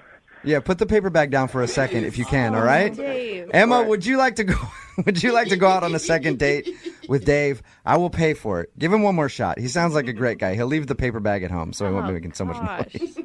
I mean, I would say this, that of, all the guys I've ever dated, Dave is definitely, probably the sweetest and most caring and considerate and nicest. He may not be polished and he's a little bit rough around the edges, but I know he would go to the ends of the earth for me, so... Well, then why not go out with him again? The ends of the earth for you? Jesus. That sounds like somebody I'd want to spend some time with. Yeah, I would. I really like you. Okay. I will go out on a date with you, Dave. There you go. Congratulations, Dave. Dave. Yeah. Congratulations. You got a second date. Ooh. You gonna be okay? Oh, Dave. Dave, are you breathing into the bag again, Dave? Well, now it's some excitement, man. All right, then keep breathing into the bag then. Brooke and Jubal in the morning. Brooke and Jubal's second date update. A listener named Nicole is on the phone today to do a second date update, and she said in her email that the guy she wants to call today, she liked him because he's cultured. Oh. So I'm guessing, Nicole, that he's the type of dude that likes to put mayonnaise on his hot dog. Huh? What? That's not Culture. No. Yeah, very fancy dude. I mean, if we were talking Miracle Whip, maybe. I don't know. We never ate hot dogs together, so I can't really say, but that wasn't exactly. How cultured is this guy then? Do you guys eat something other than hot dogs on a first date? He lived in France for 8 years. Oh, okay. Oh, that's pretty cool. I don't think they have hot So dogs out he's there. super well traveled and he's a man of the world. Super well traveled. He loves to do a ton of adventurous things. He loves to ski. Specifically, he calls it alpine skiing, which I've never heard anyone say that before. He's just very rich with his things that he loves to do. You know? Is he rich with money too? I don't know. Oh, I never found out. And how did you meet this man? We actually met online on a dating website. Okay. Not an alpine skiing enthusiast blog. I actually have never skied before, which he doesn't know. But You're like, yeah. I shoot the powder. Yeah, Alpine's powder. the best. I like a lot of going downhill. So who chose who on the website? Did you make the first contact or did he? yeah, I actually reached out to him because I was reading through his profile and I saw that he loved to travel, and that's actually like a huge thing for me. Like I love traveling. I've been to Iceland, France, Italy, Germany, Switzerland, Austria. I love traveling. So when I saw that he lived in France for 8 years, I was like, I have to meet this dude. I have to. And what did you think the first time you laid eyes on him? Okay, well, this is how the date started, which is actually kind of embarrassing. I saw him on the picture online, thought he was very cute. Like, I know what he looks like. Mm-hmm. I got to the restaurant first, and I was waiting at the bar for us to get our table, and someone came up to me and said hi. And I said, oh, I'm so sorry. I'm actually waiting for someone. And then there was like this awkward moment. And then I was like, oh, my God, Aaron. I didn't realize it was him. Oh, it was him? So you thought just some random dude was coming up to hit on you, and you're like, oh, Yeah, God, I not don't know. again. I was really nervous. I was really in my thoughts. And I was like, okay, really excited to meet this guy. And I don't know what it was. I wasn't expecting it in that moment. So I didn't realize it was him. And yeah, it was awkward. Did he not look like his picture? No, he did. He looked like his picture. I think it was just, it's like dark lighting in the restaurant. And I don't know. I just was in my thoughts of like, okay, be cool, Nicole, be cool. Like, you're about to go on a great date. And then he walked up to me and I just wasn't expecting it. So that got things off on a weird start. I'll admit it. Plus, he didn't say bonjour, so I'm sure that totally threw you off. That's it. Yeah, that's what I was expecting. He was cool about that, though, right? No, he was. He laughed and, he made some joke about, like, how many dates are you going on tonight? And I was like, no, that's not it. And, it was fun. But, yeah, when it first started, I was very embarrassed. So how was the date, though? Like, how was the conversation? Okay, I thought it was great. Like, you know how most first dates is just very, like, so what do you do for a living? I do this. And it's kind of, like, just stiff, like, small talk. Like, because he was in France, we talked about how I just recently traveled there. I was just in Cannes, and I went to a film festival, and I swam in the Mediterranean, and we went back and forth and just bonded over, like, how beautiful the country was. And I don't know, I felt like a really awesome connection with him. Can I ask, is it Cannes or is it the Cannes Film Festival? It's not important. Well, it's a festival in Cannes, France. Okay, but what's it? Yeah, but the pronunciation, is it Con or Can? It's been driving me nuts my whole life, and I've never been there. Yeah, it's Cannes. It's Cannes. So if you say Con, are you being pretentious? You're just being American. Oh, all right. I thought it was the other way around that was American. Like, I'm going to the Cannes Film Festival. Anyway, so you guys bonded over that. Anything else interesting from the date that we should know about? At the end, I thought I was making a really fun joke because I thought it went really well. When we were saying goodbye, I asked for a French kiss because he's from France. I thought I was being really bold, and I thought things went well, but he kind of just laughed, and he was like, that was a funny joke, and then just hugged me. Ouch. Ouch. That must have hurt. You asked for a kiss in the cutest way possible that you could think of, and he was like, that's funny. Yeah. How did you recover from that, or did you? I just told myself, like, not everyone wants to kiss on the first date, and maybe that's just not his thing. And I walked away still feeling pretty good until I haven't heard from him for a week. So. And how many times have you tried to call him? I've called him twice, and his phone has been off. And then I sent a couple texts just to be like, are you still alive? And nothing. So that's why I reached out to you guys. Yeah, that's quite a bit. Okay, and his name is Aaron, you said? Yeah, Aaron. All right, well, we'll play a song, come back, call Aaron, and get your second date update, okay?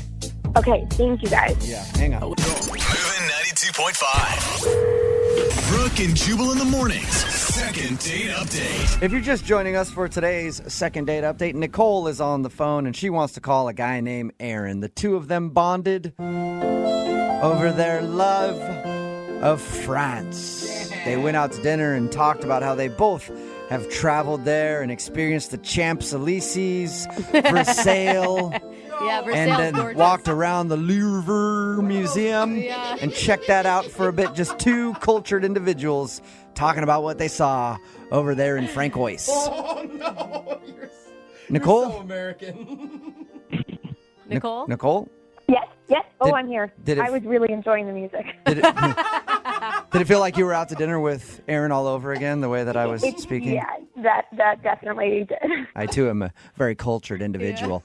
So Nicole met Aaron online. They both have traveled a lot. They bonded over that. They went out to dinner. But at the end of the night, she said, hey, how about a French kiss? I get it, because we've both been to France.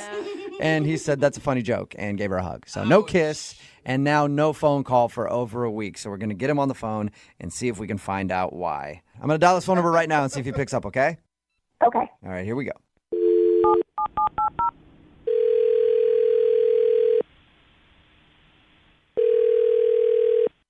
Hello.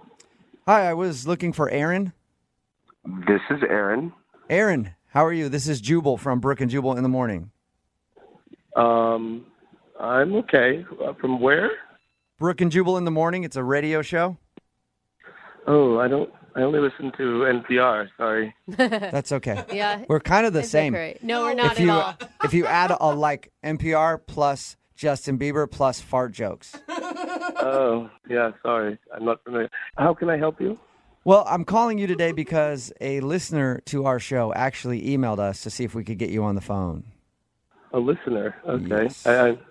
I don't know anyone who might listen to you, but sure. Well, you do actually know one person who listens to us. Her name is Nicole, and you guys went out on a date the other day. Yeah. I know Nicole. I blocked her. What? Wait, you what? I blocked her from everything. Social, her number. Whoa. Yeah. Okay. Why would you block her? How is that any business of yours? Well, because she emailed us and wanted us to get in touch with you because we do a segment on our show called the Second Date Update. That's where if you go out on a date with somebody and then don't call them afterwards, they email us to see if we can get you on the phone and ask what went wrong. So she was curious why you weren't calling her back, and I guess we know now that you've blocked her, but she wanted to know why. Oh, so you're going to tell her? Yeah, that's the whole point. We get the info from you, and then we pass it along to her. Okay, I think this could be good for her to know, actually. Okay, so what would you like us to tell Nicole? Well, tell Nicole that it's been done, it's been played out, and she needs to shake it up a little bit. Is she like harassing you or something, and that's why you blocked her? Is that what you mean by it's been played out or something? No, I mean, tell her that she needs to stop being so average. What? Being so average. Whoa, what is that? Okay, and Very average. what about That her was is mean. so average? I mean, not to be mean. I mean, it's just how she is. But, you know, it's the same American thing. The girl who thinks she likes to travel and is so cultured, but really isn't. So wait, you blocked her from all social media and everything on the internet because you think that she's average and isn't well cultured enough? I'll give you an example. You know, she says she's well-traveled. And she says, you know, France is her favorite place to go. And she says the most incredible place to go in France is Paris. And then she, like, flashes her stupid Eiffel Tower keychain. I was just not impressed. You were not impressed that she liked Paris? Not at all. Every American woman says they love Paris. So what if Paris is an awesome city? So what? Paris was an awesome city in the 19th century. So, I mean, Paris is not awesome anymore. no, I mean, most people, you know, you say Lyon or you say Dijon. But, I mean, Paris was a while ago. We did that. Whatever you said to me just sounded like mustard. That's all. It's a city. Yeah, I don't know where you're talking about. I mean, you get the gist. She's an American girl, says she loves to travel, and she's just skimmed the surface, and I wasn't that impressed with it, and frankly, I didn't have the patience for it. You sound super condescending. Like, can't you just understand that, one, she's trying to connect with you on a level where she knows you have interests? Connects with me over Paris. I find that very funny. Whoa. Paris isn't cool. Yeah, I guess. Okay. Well, if I ever take a trip to France, I know not to go to Paris now, right? I mean, you can fly to Paris and buy a croissant and go to the top of the Eiffel Tower, and you're still not a world traveler. What are you talking? There's some people that I know that has never even been out of the country. I mean, good for her for I pity those making it. people. Okay. Just like you pity Nicole, Yeah. it sounds like. Exactly. All right. Well, Aaron, thank you for sharing. I need to share with you that Nicole is actually on the other line and wants to talk to you. Wait, right now? Yes, right now. Right now. Yes, Nicole? Hey, Aaron, it's that basic chick you went on a date with.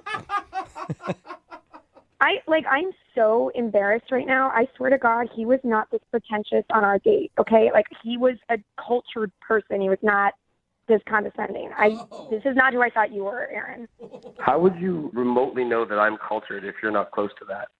It's like, you're talking to me as if we didn't converse at all the night. I told you, I've been to many, many countries. You've lived in Paris for 8 years. I've traveled to France, Italy, Austria, Switzerland. Like, I've been many places. How can you say that? Just stop talking. I don't need to hear, your passport stamps of the world. I heard you say it once on our date, and I don't need to hear it a second time. Oh, my gosh. I don't understand. Like, who do you think you are? Do you think that you're, like, some prince or something? I mean, why do you think that you're so incredible? Yeah. Well, I actually do have a little bit of royal ancestry and blood, but Oh, my God. but I don't like to, talk about it much. Well, why would you? That's kind of showing off at that point, Aaron. Well, Look, Aaron, all I have to say is, like, if you plan on ever finding love in this life, you've got to change because you're being a huge pretentious jerk right now. I'll think about that next time I'm flying on my jet to Megève with my family to ski, and you're at some senior frogs trying to buy a shot glass. Tell everyone you went to Puerto Vallarta. My God. Oh, my God. I can't believe I actually liked you. And you didn't see any of this on your date with him? No, he totally hoodwinked me. I thought that he was a really sweet gentleman. I don't know, he must have real game or something. This guy? I actually was a gentleman. It was excruciating to sit there for 2 hours or whatever, and I laughed on the inside. And frankly, I think I'm done. Whoa. Well, that makes two of us, Aaron. Finally, we have something actually in common because we are both done. I do not ever want to speak to you again. Oh, well, that came as a shock. And Nicole, before you go, it's pronounced can, not can. You know what, Aaron? Why don't you go suck your own because no woman is ever going to do it for you, okay? Oh, my God. I just fell in love with Nicole. Oh, my God. Aaron, you seem cultured enough. Are you able to do that? Because I've heard that Frenchmen can do that to themselves. As every man should. This is the reason I don't listen to terrestrial radio. Well, thank you for being on terrestrial radio for a few minutes. Appreciate your feedback, Aaron. Nicole, I didn't even get to ask if you'd go on a second date with you. I think you know the answer. Well, I'm honestly so sorry you had to deal with him, you guys. I'm very embarrassed right That's now. all right. So what are you going to do now? I'm just so angry. I just want to find him and just hit him over the head with a baguette or something. Brooke and Jubal in the morning. Text in at 78592 that says, if that guy's so classy, why is he meeting up in a bar with a woman he's meeting on social media? Good point. He should be finding them somewhere else. Because he's very refined. You should go to the art gallery. If you missed today's second date update, Nicole wanted to call a guy named Aaron. While they were out on their date, they bonded about how they both like to travel. Well, she thought they bonded about how they both like to travel, but apparently she's very basic when it comes to traveling, and he knows because he grew up in Europe. So the fact that she liked Paris was just ridiculous because, of course, every American woman likes Paris. Actually get out and experience the country, you idiot. Which is so stupid because, even here in America, I think it's really cool to go to New York City still. And it's kind of you the same. would. You would. It's kind of the same thing. Try going to Kentucky. All right, go to actual America and experience it for once. Everyone goes to New York. You're so lame with your New York keychain. Would you go to the Times Square as well? Ooh, the bright lights. Yeah, shiny things often hold my attention because I'm an idiot. No, thank you. Was basically how he acted the whole time. He really was. You could hang out with him.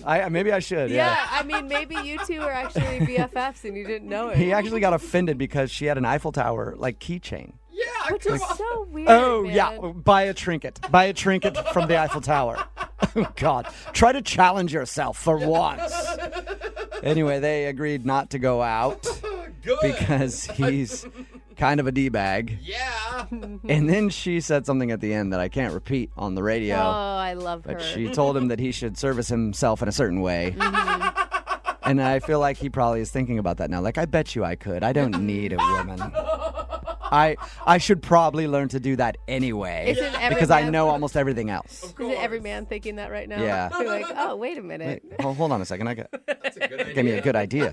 Remember, if you want to do a second date update, all you have to do is email the show, and we will call the person who didn't call you back. Brooke and Jubal's second date update. The email we got in for today's second date update just said this in the subject line. It said, craziest night ever, with like 4 R's. So I know it had to have been crazy. And then I read the email, and there was property damage involved. So I agree. Sounds like a pretty crazy night. I don't know if it's the craziest night ever, but let's find out. Natalie is on the phone. Natalie, what's up? How are you? Hey, I'm fine. How are y'all? Oh, my God. You've recovered from your craziest night ever, I take it? Not totally. Like, I haven't fully recovered because the guy hasn't called me back. Oh. Oh, man. And what's his name? Paul? Paul? All right. And how did Paul give you the craziest night ever?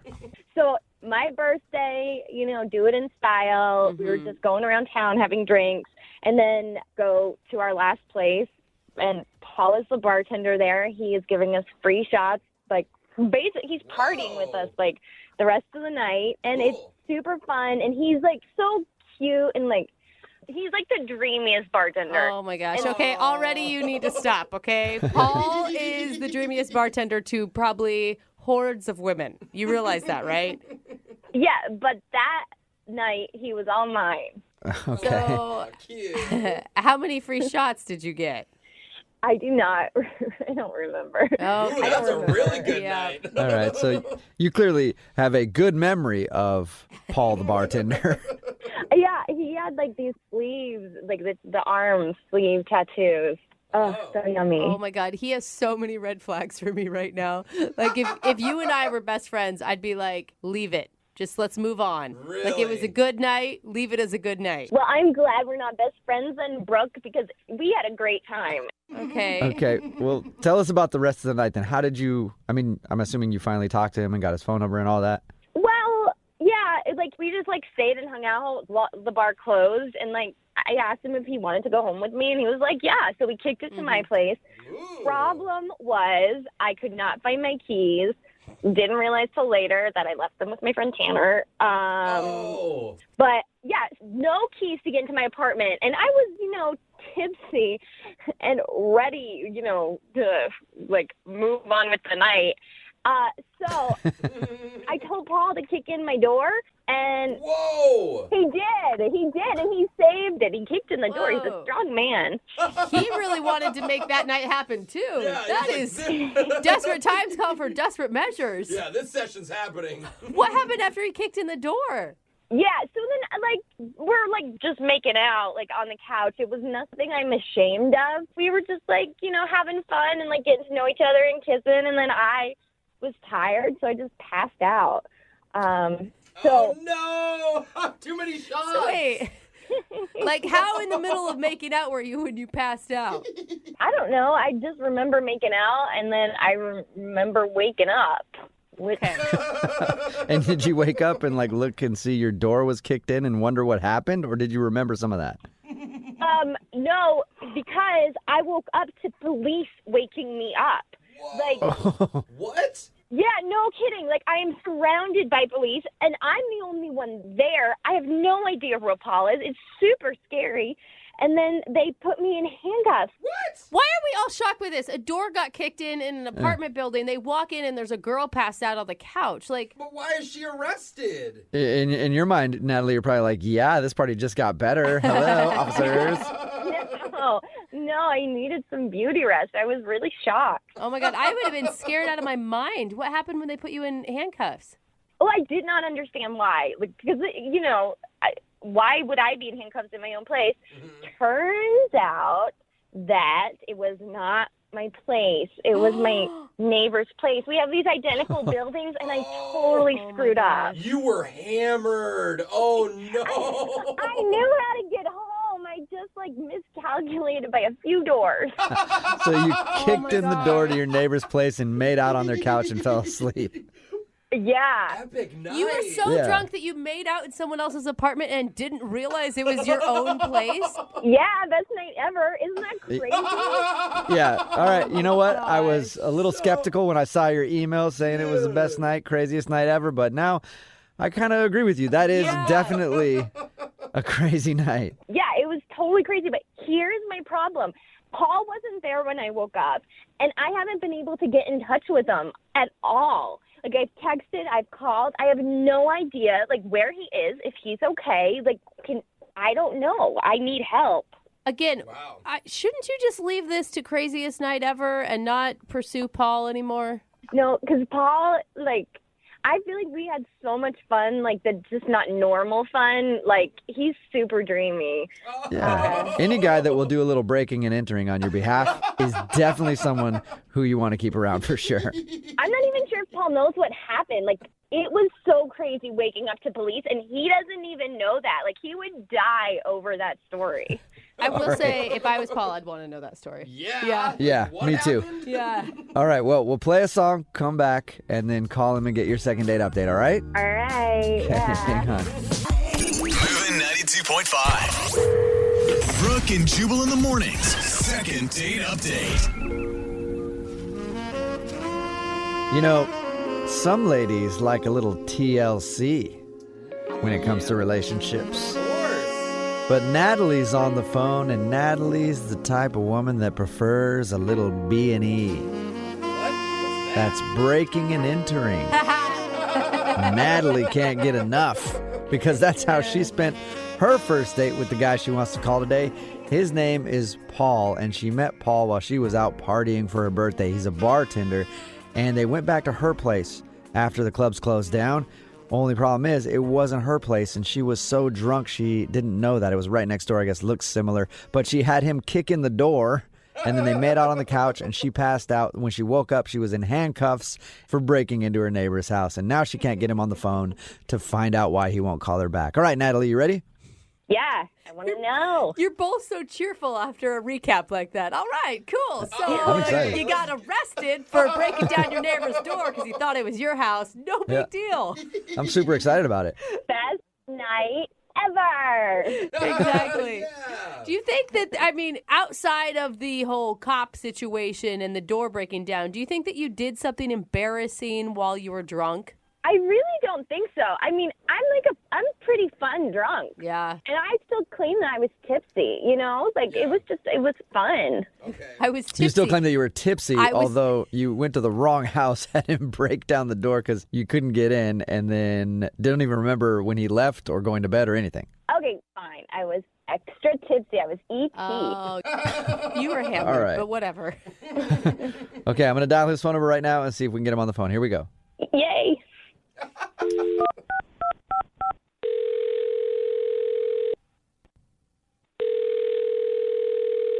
Hello? Can I speak to Paul, please? Yeah, that's me. Hey, what's up, Paul? How are you? This is Jubal from Brooke and Jubal in the morning. I'm assuming you probably don't know what Brooke and Jubal in the morning is because you're a bartender and you work late at night, and we work early mornings. Yeah. What are you? Well, my name is Jubal, and I host a radio show called Brooke and Jubal in the morning. It's me, and then Brooke is also here, Hey, Paul. and Jose is here as well. Hey, what up?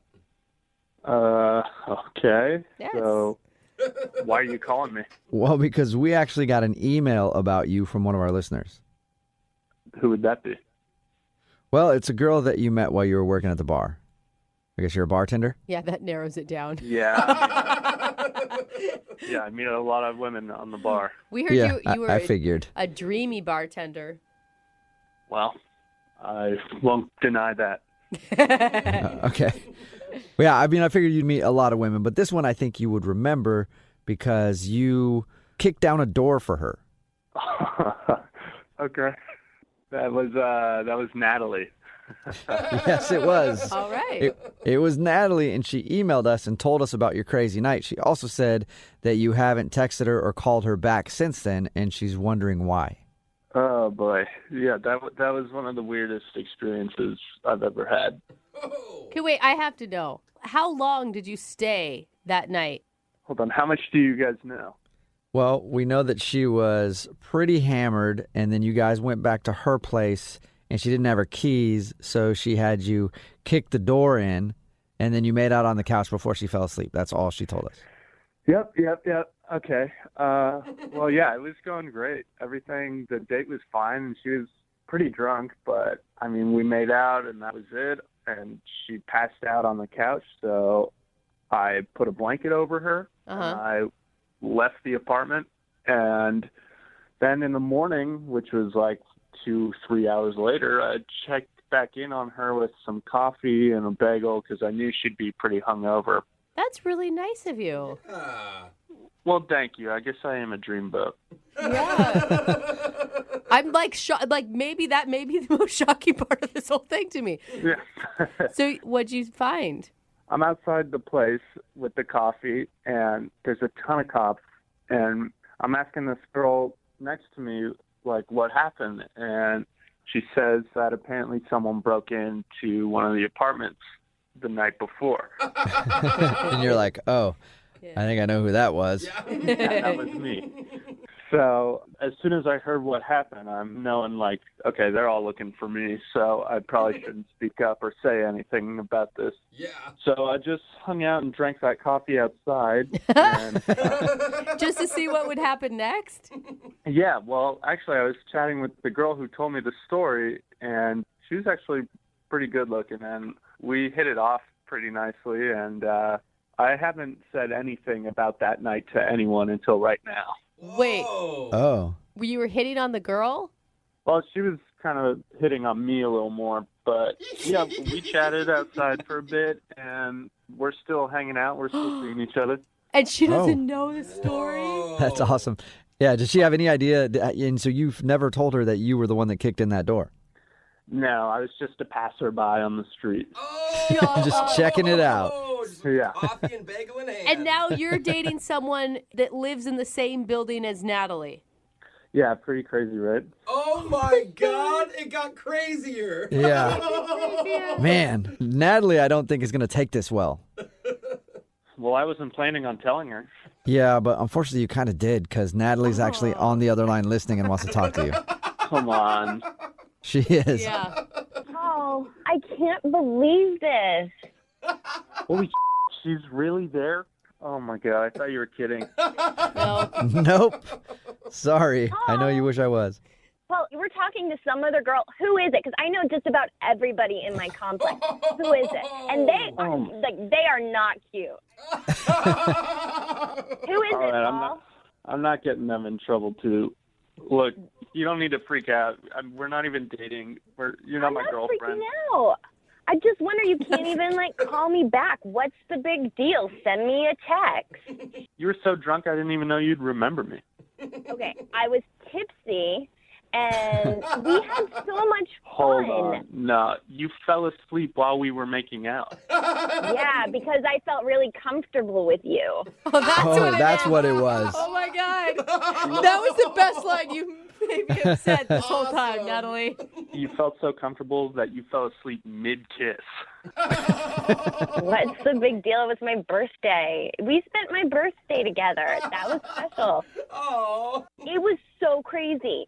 I literally was put in handcuffs. You would have died. Well, actually, I did see you in those handcuffs when they were walking you out of the building. But I don't know. I was having a pretty good conversation. Oh, that's cold. What does she have that I don't have? Really, put us head to head. What does she have that I don't? Exactly. Can't even think of it. She hasn't fallen asleep while making out yet. Oh my God, you were just as tipsy. We did shots together. I will say, Paul, I mean, you must have liked her if you were going to bring her a bagel and coffee for recovery time. We had fun. I'll admit that, yeah. Are you exclusive with this new girl, or is it just still in the casual dating phase? We're figuring it out. Well, let's figure it out, too. I mean, isn't all this kind of weird for you, hearing that I talk with this other girl and everything? You really want to see me again? Yeah, I do. I mean, like, whatever. Life is life. Things happen. But I think we had something. And I just want to have more fun with you. Yeah, we did. Oh, my God. Let's just hang out. No All right. press. Yeah. I'd be down to hang out. I just don't think we should hang out around your apartment building. Oh, my God. That is All so right, sketchy, well- Paul. And then, Paul, would you like to go out on a second date with Natalie? We'll pay for it. Oh, yeah, I'm down. I told you. I knew it. I knew it. Red flags everywhere. We're going to have some Yeah, fun. great. I mean, I'm down. Again, though, like, not around your apartment. Paul, is this because you broke down the door or because of the other girl? A little bit of both. Yeah. Brooke and Jubal in the morning. Text in at 78592 that says, well, that's going to end badly. It's Brooke and Jubal in the morning. Talking about today's second date update. If you missed it, Natalie wanted to call this dude Paul. He's a hot bartender.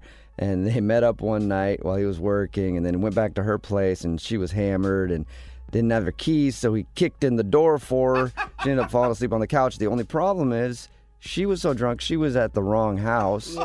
And he kicked in the door and she fell asleep on somebody's couch. And then the cops came and it was a big ordeal. But we got him on the phone and asked him why he wasn't calling back because he had left before the cops showed up and all that stuff. But he said he was coming back and then he saw the cops there. And he didn't go into the apartment area because he didn't want to get arrested for breaking and entering. And he ended up hanging out with somebody outside, one of her neighbors, and started talking to her, and he liked her a lot. But at the end of it, she's like, we can still link up because I guarantee you I'm better than my neighbor. Yeah. And he was like, okay, cool, but can't be at your apartment building. She's like, okay, that's fine, whatever. So. And I like how her reaction was like, who is it? Everyone that I live next to is ugly. Yeah. Like, my God, woman. Remember, if you want to do a second date update, all you have to do is email the show, and we will call the person who didn't call you back. Brooke and Jubal's second date update. You know, when you're out on a date, you need to be careful with what you joke about, okay? Because you could end up offending somebody. My go-to joke on a first date that usually just kills it with the ladies is this little gem right here. I look at them and I go, hey, here's a joke for you. Horse walks into a bar, right? Mm-hmm. Bartender says, Jubal, put your pants back on. That doesn't even make sense. I don't it get makes it. sense. Of course you guys wouldn't. Oh, Think I about get it. There it is. Yeah. The It's ladies just so far usually from the truth. love that joke. The guy on the phone to do a second date update today, though, is having a problem. He thinks maybe he told an off-color joke, and it kind of turned the girl off. His name is Dave. Dave, what's up? How are you? Hey, I'm good. What's going on, man? Just licking my wounds, I guess. God, you sound so upset, Dave. So you think that you told this girl a bad joke, and that's why she's not calling you back? Yeah, I don't know what I did, but that's the only thing really I could think of that went wrong. All right. How long ago was your date, by the way? About 10 days ago or something like that. And how did you meet this girl? I met her at a bar, Okay. and she was with some friends, and I just started talking to her. Now, a lot of people, when they do these second dates, they say that their first date was actually just getting drunk and hanging out that night. Did you guys actually go on a date, or did you just get wasted together? Well, we kind of went out together because I was with some friends, and then we ended up kind of breaking off from the group, and then we went to another bar and had a drink. Okay, All right. And that all seemed to go pretty well? Yeah, it went well enough to where I invited her back to my place, and she came over. Oh. That's usually a good sign that a date is going good. Yeah. So tell us about the joke, though, that you emailed. You didn't tell me what the joke was, but you said you may have offended her. Well, I brought her out a drink, and I said, man, wouldn't that be funny if someone mixed something in there or something regarding the What? No. You made Yeah. a joke like that to a girl who you just met. Yeah, but, I mean, she came to my place, so... No. Mm-mm, no. You don't. I'm guessing she didn't drink the roofie joke drink, right? No, she left. Yeah. Yeah. Of course she did. Did she leave right away after you're like, hey, some people call me Mr. Cosby? Well, I mean, she made me feel uncomfortable enough by her reaction where I kind of knew it was over right then and there. So. Yeah, it made you feel uncomfortable. Isn't that amazing? Yeah, I know it was a stupid thing to say, man. I know it was dumb. That's one of those moments where you say it, you're like, this is going to be really funny. Yeah. And then you say it, and then you see the look on her face, you're like, oh, crap, I just made a roofie joke to a girl who just came over to my house. Oh, no. Not a good idea. I know, it was like the stupidest thing I ever did. I feel like moments like that, it's like record scratch and then dead silence. What did she say to you? Well, it was kind of like an awkward look. And then I just kind of did the math. And when she said, I'm going to get my Uber, I was like, all right, see ya. Did you try to explain to her, hey, sorry about that, it was just a joke, I didn't... Well, it took a second, but then I said, hey, where are you going? I'm just kidding. It's a joke. And just to prove it to her, I drank her drink, too. Oh, my gosh. I slammed it right in front of her. At that point, you were already too far in the hole. I don't think there's any saving you. So she left, and you haven't heard anything from her. Have you tried to get a hold of her? Oh, my gosh. Yeah, I tried to get a hold of her. I texted her 3 times saying it was just a joke. Oh, my God. I would never call you again. And she hasn't responded to you at all? No, nothing. Do we even need to make the phone call, Jubal? We already know why she's not calling you back. Yeah. So you liked her a lot, though, huh, from your first meeting? Well, yeah, I did. I really did like her a lot. She got this really cute dimple, and she laughed at most of my jokes. Most of them. And so, yeah, I mean, she's pretty, and she's smart. I mean, what's not to like? Hey, Dave, I just want to point out, okay, this girl that you just described to us, fun, pretty, attractive, everything else, was at your place after a night at the bars, sitting on your couch, ready to hang out with you all evening, and then you screwed it up with a really poorly timed roofie joke. Gee, thanks for pouring salt in the wound. No problem. That's what I do. Well, we're going to play a song, come back, call her, and get your second date update, okay? Okay. All right, man, hang on. Moving 92.5. Brooke and Jubal in the mornings. Second date update. You know, a lot of times when we do these second date updates, we talk to the person about their date, and then we go like, I wonder why they're not getting a call back. Mm-hmm. Not today. Today, we're pretty sure why Dave, who's on the phone with us right now and about to do a second date update, is not getting a call back, and it's all because of a really bad joke that he told with a girl that he just met. I'll recap real quick. He met her at the bar. They ended up hanging out, having a good time, went back to his house, and then Dave dropped this gem on her. Go ahead and tell us what you said to her. I brought her out a drink, and I made a sarcastic remark about if anyone put any roofies or drugs in the drink. Yeah. So funny. Bad idea. Yeah. Anyway, after he said that to her, she turned cold and then left, and he hasn't heard from her since. So we're about to call her right now, and maybe she'll blow our mind. Maybe you have body odor. Who knows? It could be something different. Okay. I don't know what I did. I thought we were having a blast. And then you know what you did. You know what you did. Everybody knows what you did. All right, I'm going to dial the phone number right now, get her on the phone, and get your second date update, okay? Okay.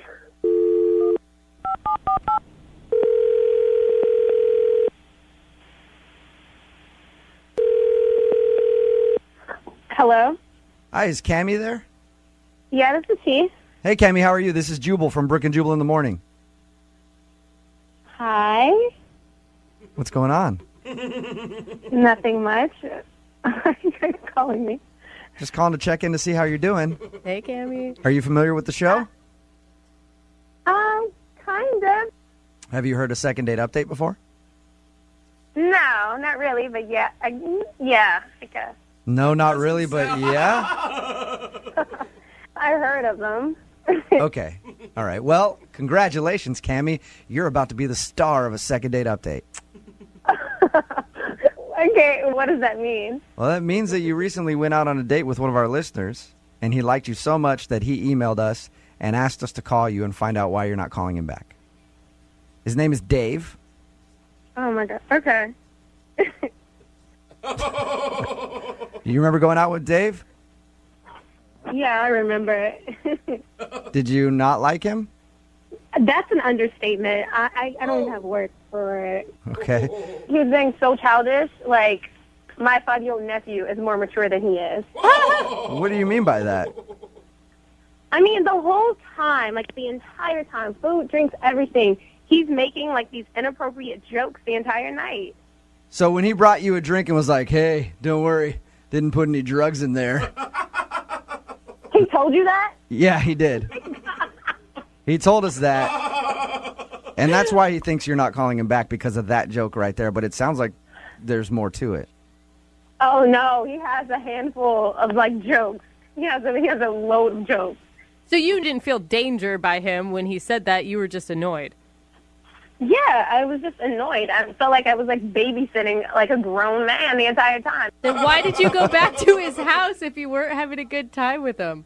I feel like I was giving him another shot. I was like, this is it. But I feel like he's that type of guy to have jokes in his pocket to try to impress a girl. So you think he just memorizes bad jokes just in case he goes on a date? Exactly. What were some of the things that you can remember? Oh, all right. He was like, what did the hurricane say to the coconut tree? What? Hold on to your nuts. This isn't your ordinary blow. And I'm like, what the fuck?